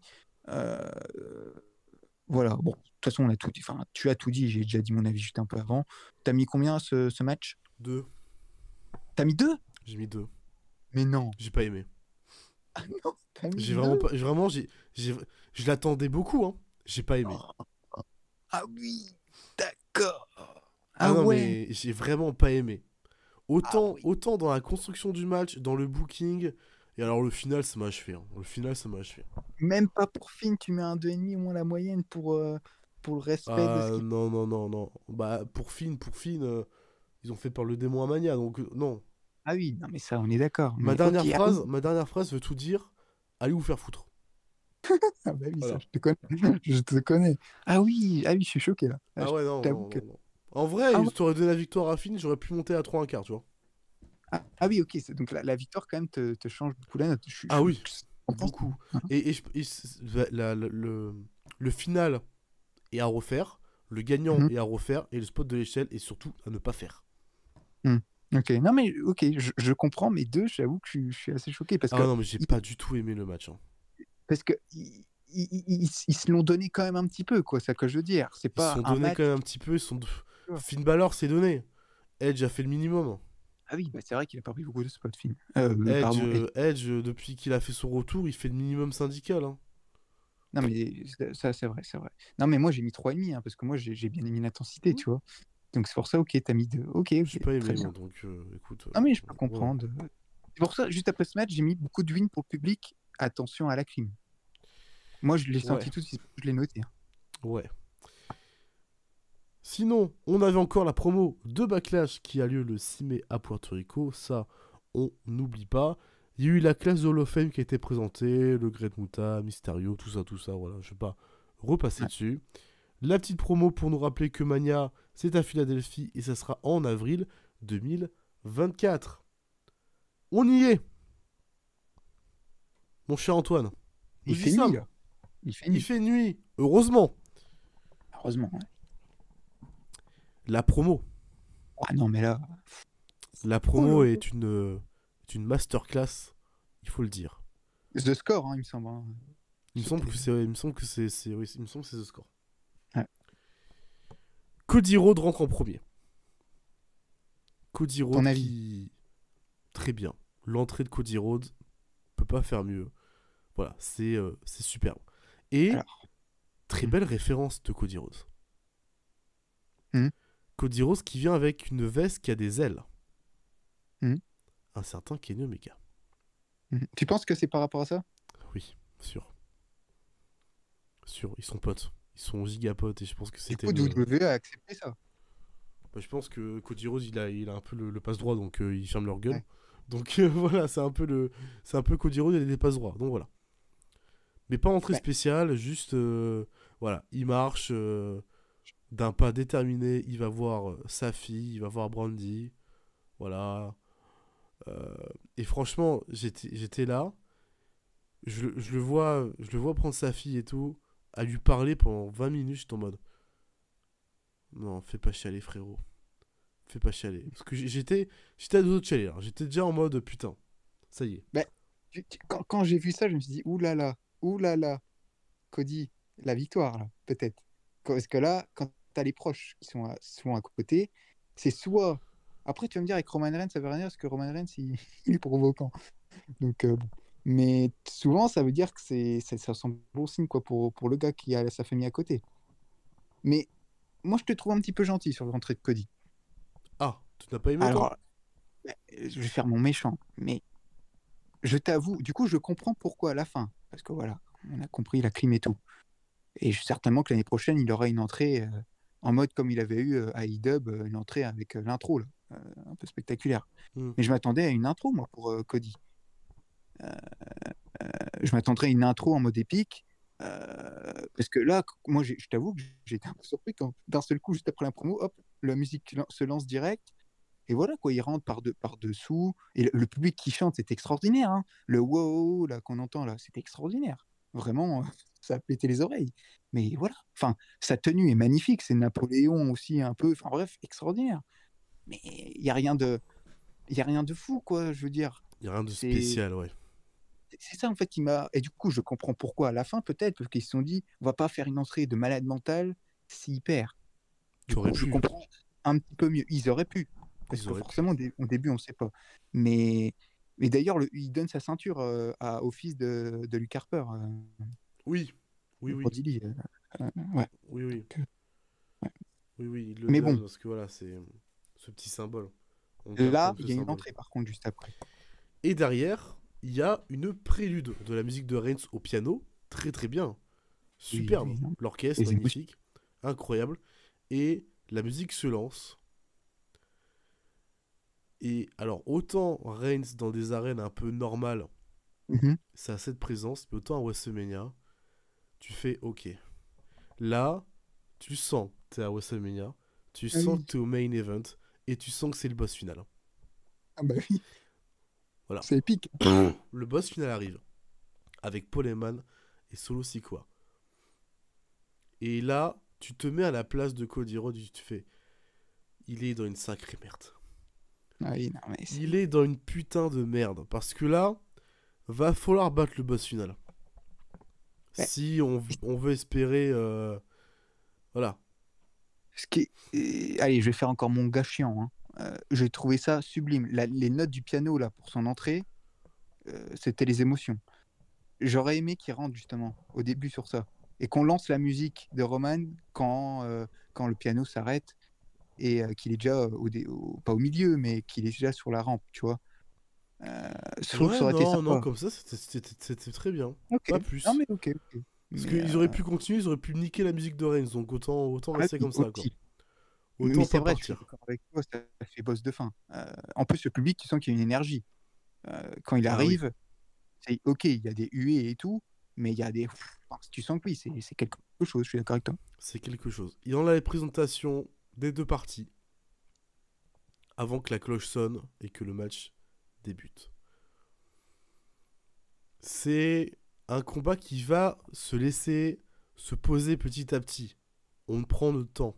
On n'est pas pressé. Ouais, c'est normal, hein, heureusement. On veut pas que le main event dure 15 minutes. Au contraire. Il va durer 34 minutes 30. C'est fou, hein. On a un vrai main event. On a un vrai combat. On critique souvent New Japan comme quoi ça fait des combats de 40 minutes. Bah... On commence à y prendre goût du côté de VV aussi. Et Bah, ouais.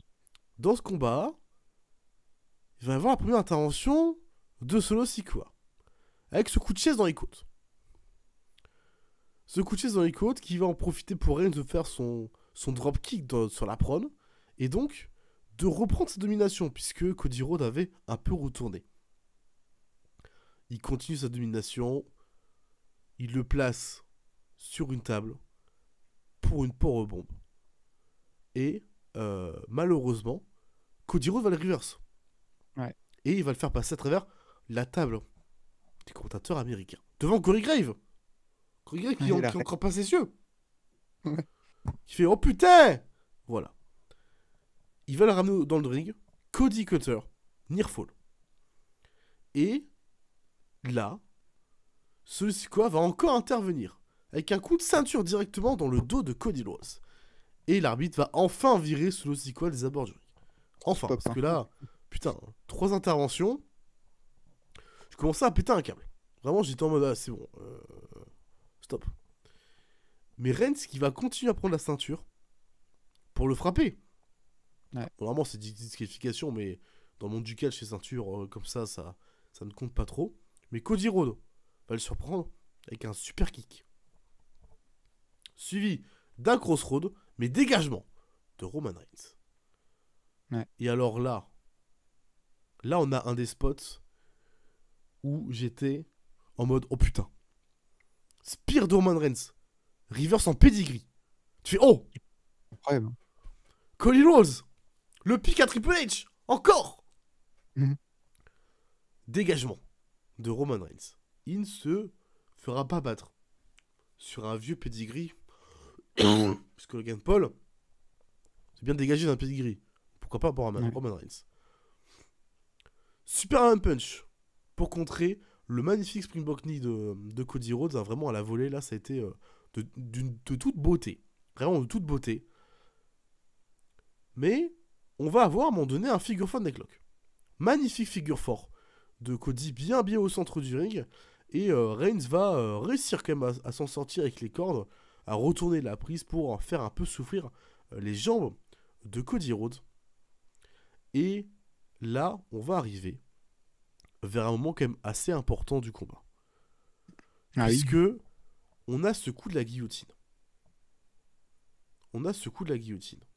Et on a ce spear à pleine vitesse. Et là, Cody va se dégager de ce spear. Premier vraiment gros nearfall de finisher. Là, tu fais OK. Cody, il va pas laisser tomber. Il veut pas laisser tomber. C'est son titre. C'est son opportunité. Reigns continue avec son guillotine choc au centre du ring.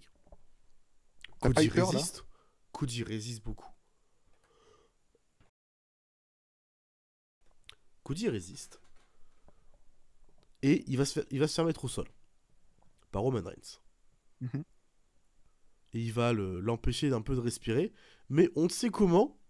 Il arrive à s'en sortir. Il a tabassé Roman Reigns à coups de droite. Des coups de pied directement. Enfin, des droites. Et lors d'un big boot de Cody Rhodes, Red Bump. Et alors là, je fais oh putain. C'était sûr. Ça y est. Les deux vont se faire un double lariat et les deux vont chuter en même temps. Cody Rhodes pense gagner, mais l'Uso arrive. Et là, super kick parti sur Cody Rhodes. Super kick. 1D sur Cody Rhodes. Ils mettent Reigns sur Cody, mais Zayn et Kevin Owens arrivent et vont fracasser et virer les Usos des abords du ring. Stunner puis Luva Kick sur Roman Reigns. Les 4 intervenants qui s'en vont par le public. Cody Rhodes met la main sur Roman Reigns pour le tomber. Le compte de 1, le compte de 2 et le dégagement vraiment à un poil de cul. Et là, je m'attendais vraiment à me dire putain, Cody Rhodes va le faire. Et non. Et ça continue à se battre. Ça se donne des droites. Chacun se donne des droites. Chacun se rend coup pour coup. Superman Punch. Renversé. En Bionic Elbow. Le move du papa. Mm-hmm. Crossroads. Et là, Polo, il intervient. Et un homme à capuche qui est Solo Sikoa revient. Samoan Spike dans le coin. Et alors là, moi, j'explose. Je n'en peux plus. Et Reigns va porter son spear pour le compte de 3. Et la victoire de Roman Reigns dans ce main event au bout de 34 minutes 29. La clim monumentale. Et je me souviens qu'à la fin de ce combat, j'ai rien dit pour Sami Zayn. J'ai rien dit pour Kevin Owens. Là, c'est trop. Là, j'en peux plus. J'en peux plus de ces fins de match toujours pareil. Je n'en peux plus. Voilà, c'est que là, on a eu une alternative, entre guillemets, où c'est Polo qui a distrait l'arbitre. Ok. Ça me gonfle. Vraiment, parce que le main event est super. Le match est très très bon. L'histoire racontée est superbe. Vraiment, il y a de la référence au circuit indépendant. Il y a de la référence au passé de Roman Reigns avec les défaites qu'il a pu se prendre avec certains finishers. Le match est dynamique, il y a une bonne accélération au fur et à mesure du combat. Les interventions de la Bloodline sont prévisibles, mais sont pas désavantageuses. Mais celle de Solo Sikoa à la fin, elle est de trop. Oui, c'est pourquoi elle est de trop. Parce que le problème, c'est qu'il était censé être viré. Voilà, en fait. c'est... Surtout qu'il est intervenu 3 fois au début du combat, quoi. C'est pas ça. Il était censé être viré, il l'a exclu le l'arbitre. Le mec, il a pas arrêté. Hein. Il a pas arrêté d'intervenir. Hein. J'ai cru que c'était le frère, hein, le nouveau frère. Hein.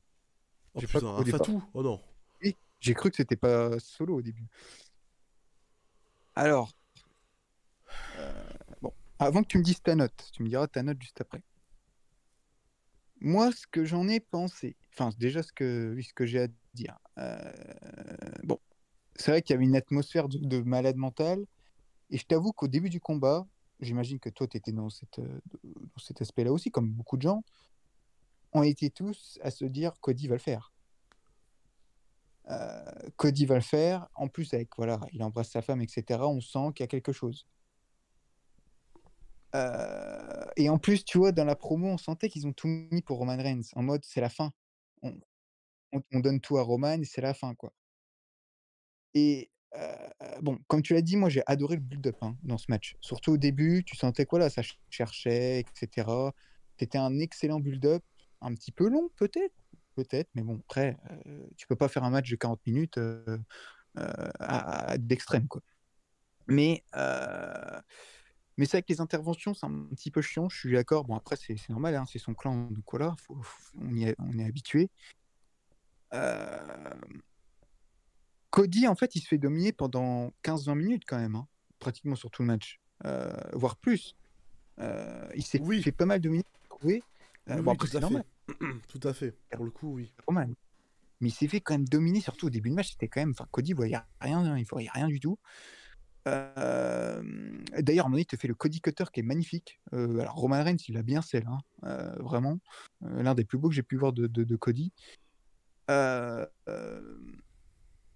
Bon, il y a eu des kick-out et tout, je trouve que c'est bien. Heureusement qu'il y a eu de l'overbooking. En même temps, si t'en mets pas dans ce match, bah t'en mets jamais. Le rock bottom, ça il l'utilise tout le temps maintenant, le rock bottom, j'ai l'impression, Roman Reigns. Il prend la prise du rock, ok. Pourquoi pas. Le pedigree, c'est vrai que c'était assez fou ce que tu as dit tout à l'heure, oui, le pedigree contré après le spear ou le super punch, je sais plus c'était quoi. C'est le spear, c'est le pedigree un peu qu'avait fait Rollins à ouais, ça c'est bien. C'est peut-être une redite, c'est vrai, mais c'est quand même plaisant à regarder. C'est une belle référence. Ouais, c'est joli. Bon, pendant tout le match, on n'a pas parlé, hein, mais moi, comme d'hab, hein, moi je suis fou des réactions de Paul Heyman. Hein. À chaque fois, enfin, le mec, c'est fou, quoi. Le mec était encore comme un malade. Bon. J'avoue qu'après la guillotine, je sais pas toi, moi j'ai cru qu'il allait abandonner. Hein. J'ai cru que ça allait être une clim plus monumentale qu'on a eu encore qu'après. Hein. Oui, je m'attendais aussi à ce qu'il abandonne. Ah, j'ai eu peur. Hein. Je t'avoue que là, ça aurait été terrible. Hein. Il bougeait plus et tout. Bon, après voilà, le drama et tout, c'est bien, il se révolte et tout. Donc voilà, le public était en feu. Le rêve bump, bon, j'avoue que moi ça me saoule hein, les rêve bump. Mais bon, bah, on est obligé, hein. Forcément, on est à Mania, sachant qu'ils en font à chaque fois, bon, c'est tout. On est habitué malheureusement. Et là, je t'avoue que je sais pas toi, quand les Usos sont débarqués et que Owens et Sami ont débarqué, et là quand ils font le stunner et le Heliova kick, je me suis dit c'est fini. Je sais pas toi, tu t'es pas dit ah là c'est fini là. Parce que oui, mais j'ai sursauté sur le near fall. Et c'est ça qui est fou. Putain, il se dégage de ça, quoi. Et j'ai adoré la façon de compter. Enfin, je veux dire, il est au ralenti, quoi. C'est 1, 2, et non. Ça a rajouté un côté épique, je trouve, à ce qui s'est passé, quoi. Alors, après, j'ai envie de te dire, heureusement que ça s'est pas terminé comme ça et que Cody n'a pas gagné de cette façon. Parce que finalement, il aurait gagné grâce à Owens et Sami. Oui. Parce qu'il n'a pas fait son crossroads, en fait, quand il fait le tomber. Non, sur cette action, non, il le fait pas. C'est sur l'action d'après où il en plante 2. Et ouais, et c'est l'erreur de Cody, en fait. C'est une erreur de sa part, d'être trop gourmand. Qui a été teasé d'ailleurs tout au long de la route de Mania. À chaque fois, il l'a fait, je crois qu'il l'a fait sur Chad Gable, en match d'Euro, où il a fait 3 crossroads pour gagner, donc forcément contre Chad Gable. Là, il a fait 2 crossroads, il a voulu en faire un 3e. Bon, malheureusement, ce Siko est intervenu, et moi je trouve que, j'avoue, je suis d'accord avec toi, c'est de trop. Et c'est dommage qu'il termine sur ça, parce que c'est encore une redite, quoi, malheureusement. Et normalement, il ne doit pas intervenir, Solo. Normalement, il ne doit pas être là, quoi. C'est pas normal. Enfin, bref. Ouais, Et à c'est vrai chaque que match, c'est pareil de Reigns, quoi. Dès qu'il est un peu en sueur, hop là, un ref bump, et on fait venir toute la famille. Pendant longtemps, j'étais en mode, oui, non, mais c'est légitime, c'est cohérent. Regardez dans la construction, il est là, il est là, il a été là pour la famille l'aide. Mais là, putain, c'est WrestleMania, quoi. Non, non, mais ça, je comprends tout à fait cette réaction-là, et je t'avoue qu'après, en y réfléchissant, pardon, je t'avoue que oui, c'est un petit peu abusé, sachant qu'en plus, il était viré, comme on l'a dit. D'ailleurs, je crois que c'est l'une des premières fois que Paul Heyman intervient. Oui, Ouais, il me hein, semble bien souvent, que il c'est intervient. même la première fois. Ouais, donc, ouais. Et puis la clim, quoi. Alors, il y a eu comme une réaction, hein. Forcément, il y a quand même des gens qui adorent Roman, ses fans, etc. Donc, c'était pas une clim en mode comme Brock Lesnar à Mania 34, hein. Voilà, c'était pas non plus ça. Moi, je t'avoue, je revenais pas, hein. Je me suis dit, Cody, c'était pour Cody, hein, avec tout le build-up, etc. Je revenais pas. Par contre, je tiens à dire une chose, c'est heureusement que tu l'as dit juste après. Ça m'a quand même bien saoulé de voir les réactions sur les réseaux. Bon, après, c'est les réseaux, hein. Tout le monde a parlé du fait que forcément, Cody a perdu. Mais putain, on a assisté à un match de malade mental quand même. C'était un match de fou. Parce que j'ai l'impression que, vu que tout le monde comment en parle, c'était un match de merde. C'était Roman Reigns contre Brock Lesnar de l'époque. Non, Non, le on a eu match un est match de, super. on a eu un match de 35 minutes avec Mais du drama. la fin est décevante, quoi. On s'attendait à tout. Mais ça, oui. Non, mais ça, je suis d'accord. Mais j'ai trouvé ça dommage qu'on résume ce match à OK, Cody n'y arrivera pas. Et c'était de la merde. Roman, on en a marre. Non, putain, on a eu un match de malade mental. Et oui, vous pouvez être déçu, ça, je suis d'accord. Mais moi, je le dis, j'ai pas été déçu que Roman gagne, hein. Honnêtement, hein. Je suis déçu pour Cody, mais on le sait très bien. À moins que toi, tu ne sois pas d'accord, Vincent. Mais Cody, il va être champion du monde, hein. Dans un an, je vous donne rendez-vous dans un an à Mania. On va voir Roman contre Cody numéro 2 ou numéro 3, je sais pas. Et il gagnera son titre. Parce que là, ils vont le build-up. On l'a vu lors de l'Aftermania. Oui, de toute façon, bon, entre Triple H qui dit que l'histoire n'est pas finie, oui, bon, ça. Et après, ça, c'est Triple H, hein. Si on est contre Triple H, les histoires sont jamais finies. Mais Et oui, après, là, il va être build-up comme vraiment un conquérant, quoi. ah ouais, parce qu'il va y avoir Lesnar là, Parce que hein. même s'il a abattu Rollins, il a été absent 6 mois. Non. Il revient, mais il gagne que le Rumble, et c'est un peu un coup de chance, si on veut, le Rumble. Surtout qu'il rentre pas premier, quoi. Donc là, il va se taper Lesnar, et s'il bat Lesnar, il pourra dire, ok, là, j'ai passé Mais un cap, quoi. J'ai passé un level de conquérant. c'est ça en fait dans ce que tu lui dis, c'est que ça que les gens n'ont pas compris. C'est que j'ai l'impression que Cody en fait, il s'est fait avoir en mode. J'ai vu plein de gens dire oh putain, ok, c'est Triple H, il l'a encore mauvaise du trône de AEW cassé. Enfin, les gens vont trop loin. Les gars, Cody, c'est extraordinaire ce qu'il a fait depuis son retour. Déjà, battre Rollins 3 fois, gagner le Rumble et affronter Roman Reigns dans le main event, sachant qu'il est revenu qu'il y a qu'un an. Je sais pas si on s'en rend compte en fait. C'est énorme déjà pour Cody. Mm. Et c'est pas fini. Parce que tout le monde a dit que Cody est enterré. Enfin, je sais pas, tu penses vraiment que Cody il est enterré, que c'est fini pour lui? Ouf, oh, loin de là, hein. Mais voilà, ben voilà. Alors, je peux comprendre, toi, tu fais peut-être partie de ceux qui pensent qu'il aurait dû gagner déjà Cody là. Ok, je peux comprendre. Mais moi, je pense qu'avec Roman Reigns, il y a encore des choses à raconter, vraiment. Évidemment. Il y a Orton, il y a Styles encore, il y a qui? Rollins. Je crois qu'on oublie trop Rollins. C'est le seul qui l'a Mm. battu, hein, pour le moment, hein. Mais je suis quand même Donc, tellement triste pour ce mania-là, c'est qu'on n'ait pas eu un match d'Orton. ah ben, à qui le dis-tu? Ah oui. C'est triste, hein, parce que putain, Orton, Bah, c'est un je crois que monument, quoi. c'est qu'Orton, je vais dire que c'est fini, j'ai pas envie de dire ça, mais il est pas revenu, hein. Il est pas là à l'Aftermania. Je sais pas quand on va le revoir, hein. Ça fait un an, hein. Ça va faire un an là à Backlash, parce que il avait défendu les titres l'année dernière avec Riddle, qu'il est plus là. Bon, C'est triste, hein. je veux un Orton Reigns à SummerSlam, hein. Très bien. Parce que toi, c'est quoi la suite du coup Oula. pour Roman? La suite pour Roman, c'est C'est SummerSlam ou pas il... Backlash, Non? Money in the Bank? peut-être Money in the Bank. Bah, à part, Elle en Intel. vrai, à part un mec qui cash in, je vois pas qui peut battre Reigns. Hein. Est-ce que c'est l'option justement de mettre Cody qui gagne le Money in the Bank ou pas? Tu penses qu'il va faire ça ou pas? Ah, je sais pas dans quelle optique ils vont nous faire le Money in the Bank cette année. Hein. Si est-ce qu'ils vont D'ailleurs, partir sur du All-Star? c'est à Londres d'ailleurs, à l'O2 Arena d'ailleurs. Ouais, étonnamment. Ouais. Je sais pas ce qu'ils vont nous faire comme dinguerie. À voir. J'arrive pas à à projeter aussi loin. Moi, je pense qu'il y a 2 gars qui peuvent le battre. C'est Cody. Je pense qu'il va le battre l'année prochaine. Si personne n'a battu Reigns avant, je pense que c'est Cody qui va le battre. Parce que là, il va battre Brock Lesnar, on est d'accord. Hein. Ils vont le build-up. Je sais pas s'il va y avoir un seul match contre Brock ou plusieurs. Je sais pas. Un seul, c'est suffisant. Hein. Ouais, oui, j'espère aussi. Parce que Cody, du coup, va falloir le faire attendre. Parce que, ok, là, il va avoir sa rivalité contre Brock. Il va le battre à Backlash. À SummerSlam, tu fais un Cody contre Reigns? Je pense pas.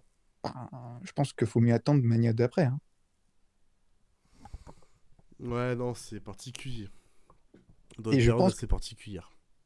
que c'est Rollins, hein, le gars, qui doit. Sachant que dans les médias, Roman Reigns a dit qu'il veut affronter Rollins dans le main event Oui, bah de écoute, Mania. fallait pas faire une DQ au Rumble, quoi. Bah ouais, mais moi je pense justement la story n'est pas finie et que c'est le seul qui peut le battre. Vraiment, en fait. Hmm, à voir. Je sais pas. Donc voilà, ta note du coup, mon cher Vincent, vu que tu me l'as Je pas suis dit. sur du 4 étoiles. 4 étoiles. Ah oui, t'as pas mis plus. Non. Moi j'ai mis 4,5. Ok. 4 étoiles, ok. Non, le combat était très bien. Après, c'est. Les interventions, ça a été trop cette fois-ci. Du coup, t'as préféré quand même Sami contre Reigns que Cody et Oui, Roman. largement. Ok. Il y avait plus Ok, très d'histoires bien. à raconter, quoi. Ah, ok, je vois. D'un côté, il y avait plus d'histoires qui étaient racontées, donc voilà. Ok. Bon, du C'est coup, bien. ton bilan de ce week-end de Mania? Le bilan de ce Mania, c'est très. C'est assez particulier. Parce que. Je vais quand même rester sur la case de la déception. Où Oui, c'est ce que tu m'as dit. Hein, oui. j'en attendais beaucoup. J'étais au début, comme on avait parlé avant, j'étais pas très hypé par ce Mania. J'étais en mode ouais bon il y a Mania mais voilà quoi. Ils ont réussi à me hyper comme il faut et bah les gros combats que j'attendais, il y en a il y en a deux bien sûr qui ont su oh, pardon. Excusez-moi, qui ont su me conquérir. Et bah les deux autres un peu déçus. Ah, je dis pas qu'ils sont mauvais hein. Je dis juste un peu déçus et encore une fois, bah c'est un peu le désaccord des manias sur deux nuits hein. C'est qu'on blinde, on blinde les manias, mais on blinde avec des matchs qui ne méritent pas d'être à WrestleMania. Tu penses qu'il faudrait repasser à une nuit et faire combien? Totalement. Tu ferais combien de matchs toi, si tu serais le gars qui fait les plans pour Mania, tu ferais combien de Pour matchs Mania, exactement? là actuellement, si on suit la composition qu'ils nous ont fait cette Ouais. année, faudrait qu'on Mhm. fasse un Mania sur une nuit à 7 matchs.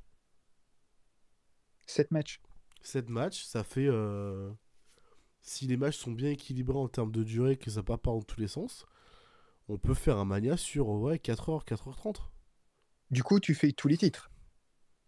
Bah non, du coup tu fais le titre important parce que t'as le titre Undisputed, t'as le titre Oui, 1, Undisputed par équipe, 2 le titre Inter et US. Quand ou même. US parce que le titre ouais et US ouais ça fait 4 Ah oui, quand même, ouais. SmackDown Hero, filles, obligé, ça fait 6 et 5, tu 6, fais un match hors titre. rivalité. Tu fais un match hors titre. Ok. Non, mais moi je suis Parce que d'accord. Hein, quand il pense, Lesnar Homo ça a pas sa place. Le showcase tag team féminin c'est dégueulasse. Le showcase tag team masculin ça a plus sa place dans un weekly que dans Ouais, je suis d'accord. même si le match était super. Donc en Je suis vrai, d'accord. quand il réfléchit, le damage control contre Becky, Lita et Trish, on peut s'en passer. Donc quand tu retires un peu les matchs qui sont en surplus, Et moi, je suis on est complètement d'accord. sur une moyenne de 7 matchs pour 4h30 de Mais show. tu sais, c'est quoi le problème? C'est que, bon, bien sûr, on sait très bien que VE ne fera jamais ça, mais les superstars, ils diront, mais j'ai pas eu mon spot à Mania. Bah c'est ça le problème quand tu veux booker tout le monde, hein. Voilà, oui, mais le problème, c'est que aussi les égos des catcheurs, déjà qu'hier, il y a eu des problèmes, là, parce qu'il y en a eu plein qui ne sont pas été à Mania. Là, si tu fais 7 matchs sur une nuit, moi, je suis d'accord avec ça, hein, j'adorerais. Mais il y a, je sais pas combien de catcheurs et catcheuses qui vont dire, mais comment ça, moi, je suis pas à Mania. Tu vois? Déjà, ils nous ont fait une faveur, ils nous ont retiré des matchs de kick-off Mais c'est et bien, ça. ils nous ont retiré la Battle Royale. Ouais, ils le font à SmackDown. Heureusement. Bon, ils nous font quand même une petite faveur, tu vois. Mais ouais, non, c'est assez particulier. Non, mais moi, je suis d'accord, mais... Après, voilà, c'est ça le problème, c'est d'avoir toujours des rosters toujours plus stock. Et que tu veux booker tout le monde, tu veux que tout le monde ait une apparition à Mania. Tu peux pas le faire. Tu peux pas. Déjà, bonne nouvelle, c'est que l'année prochaine, pour l'instant, d'habitude, ils avaient dit, pour Hollywood, ils avaient dit que c'était sur 2 nuits. Là, ils ont rien dit, hein. C'est le 4 avril et point. Donc peut-être qu'on revient à une nuit Inch'Allah, hein. pour le défi. Le problème, c'est que si on revient à une nuit, je pense qu'il y aura minimum 10 matchs. Ouais. Tu vois? Donc bon. Ok. Bah, Après, moi, c'était un format qui me plaisait bien, hein, ce Mania sur une nuit, hein. ouais, mais le problème, les gens. Il y avait peut-être 10 matchs. Alors pour nous, des spectateurs, nous, ça nous dérange pas parce qu'on a le replay. Bon, pour ceux qui sont sur place, c'est un peu plus compliqué. Bah, oui et non. Bah, tu sais quoi, moi, oui et non, parce que pour avoir été sur place et avoir fait 8 heures de show, t'es content, t'as payé ta place. T'as payé Oui. ta place, tu regardes des combats à un moment donné, t'es content d'être là, en fait. Tu vois? Enfin, moi, je l'avais pas pris comme ça, hein. Le problème, c'est que les gens, sur les réseaux sociaux, surtout, ils avaient dit, oh, c'était trop long. C'est trop long et on s'ennuie, etc. C'est ça le problème, c'est qu'en fait, on ne pourra jamais. Tout le monde sera mécontent à chaque fois, peu importe ce que tu fasses. Ouais, mais Tu à un vois? moment donné. Et tu vois, c'est ça le problème. Bah oui.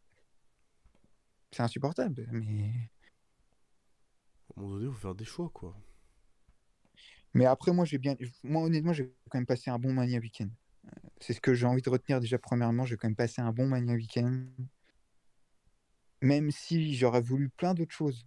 Je peux également. Plein de choses qui m'ont déçu. Mais je veux dire, on a quand même eu un Mania Week-end où c'est la première fois, je pense, qu'on a autant de matchs de qualité. Genre, t'as vu les notes que t'as mis? Oui. Jamais de la vie, on a mis ça, hein. Et je parle pour moi et pour toi. C'est vrai que là, on était sur quelque chose d'assez spectaculaire. T'as mis 2 5 étoiles, jamais de la vie. Même dans une année VVE, j'en suis sûr que t'as jamais mis 2 5 étoiles. Par exemple, l'année dernière, t'as peut-être mis 1 5 étoiles. Et Tu encore. vois, enfin, et encore, tu vois, là, dans le même week-end, t'as 2 5 étoiles. Tu vois, genre, et combien de matchs à plus de 4 étoiles? 3 ou 4. Enfin, je veux dire, c'est quand même fou, quoi. Alors oui, il y a de la déception. De toute façon, je pense qu'on sera toujours déçus, hein, qu'on soit clair. C'est impossible de satisfaire tout le monde. Mais voilà, moi, j'ai bien aimé. Après, l'Aftermania, c'était une catastrophe, l'un des pires de l'histoire. Et voilà, on verra maintenant ce que ça nous propose, quoi. Mais On est bien et d'accord. voilà, le jour aura gâché pas mal de choses aussi. C'est vrai que ça, je te rejoins sur ça. C'est un peu gâché la fête de Mania, que ce soit en jour. C'est vrai. Exactement. C'est sur ces belles paroles que nous allons nous laisser. Merci à toi, Antoine, d'avoir été là avec moi pour parler de cette deuxième nuit de WrestleMania Goes Hollywood. Ouais, c'était cool d'avoir parlé des 2 nuits. J'espère que ça vous aura plu. Et puis, on se retrouve dans un mois, du coup, quand même, hein, encore. On se retrouve dans un mois pour parler de Backlash. Puis ensuite, ça va enchaîner, hein. Ouais, putain, oui. Ensuite, ça va enchaîner avec Double or Nothing, Forbidden Door, SummerSlam, Money in the Bank. Money in the Bank. Ça va enchaîner fort. Voilà. La draft. La draft aussi. Il faudra aussi qu'on en parle. La draft qui aura lieu dans 2 semaines. Donc, assez intéressant de voir où ça va nous mener, tout ça. Mais on se retrouvera pour le prochain épisode très très bientôt. Et d'ici là... Si là.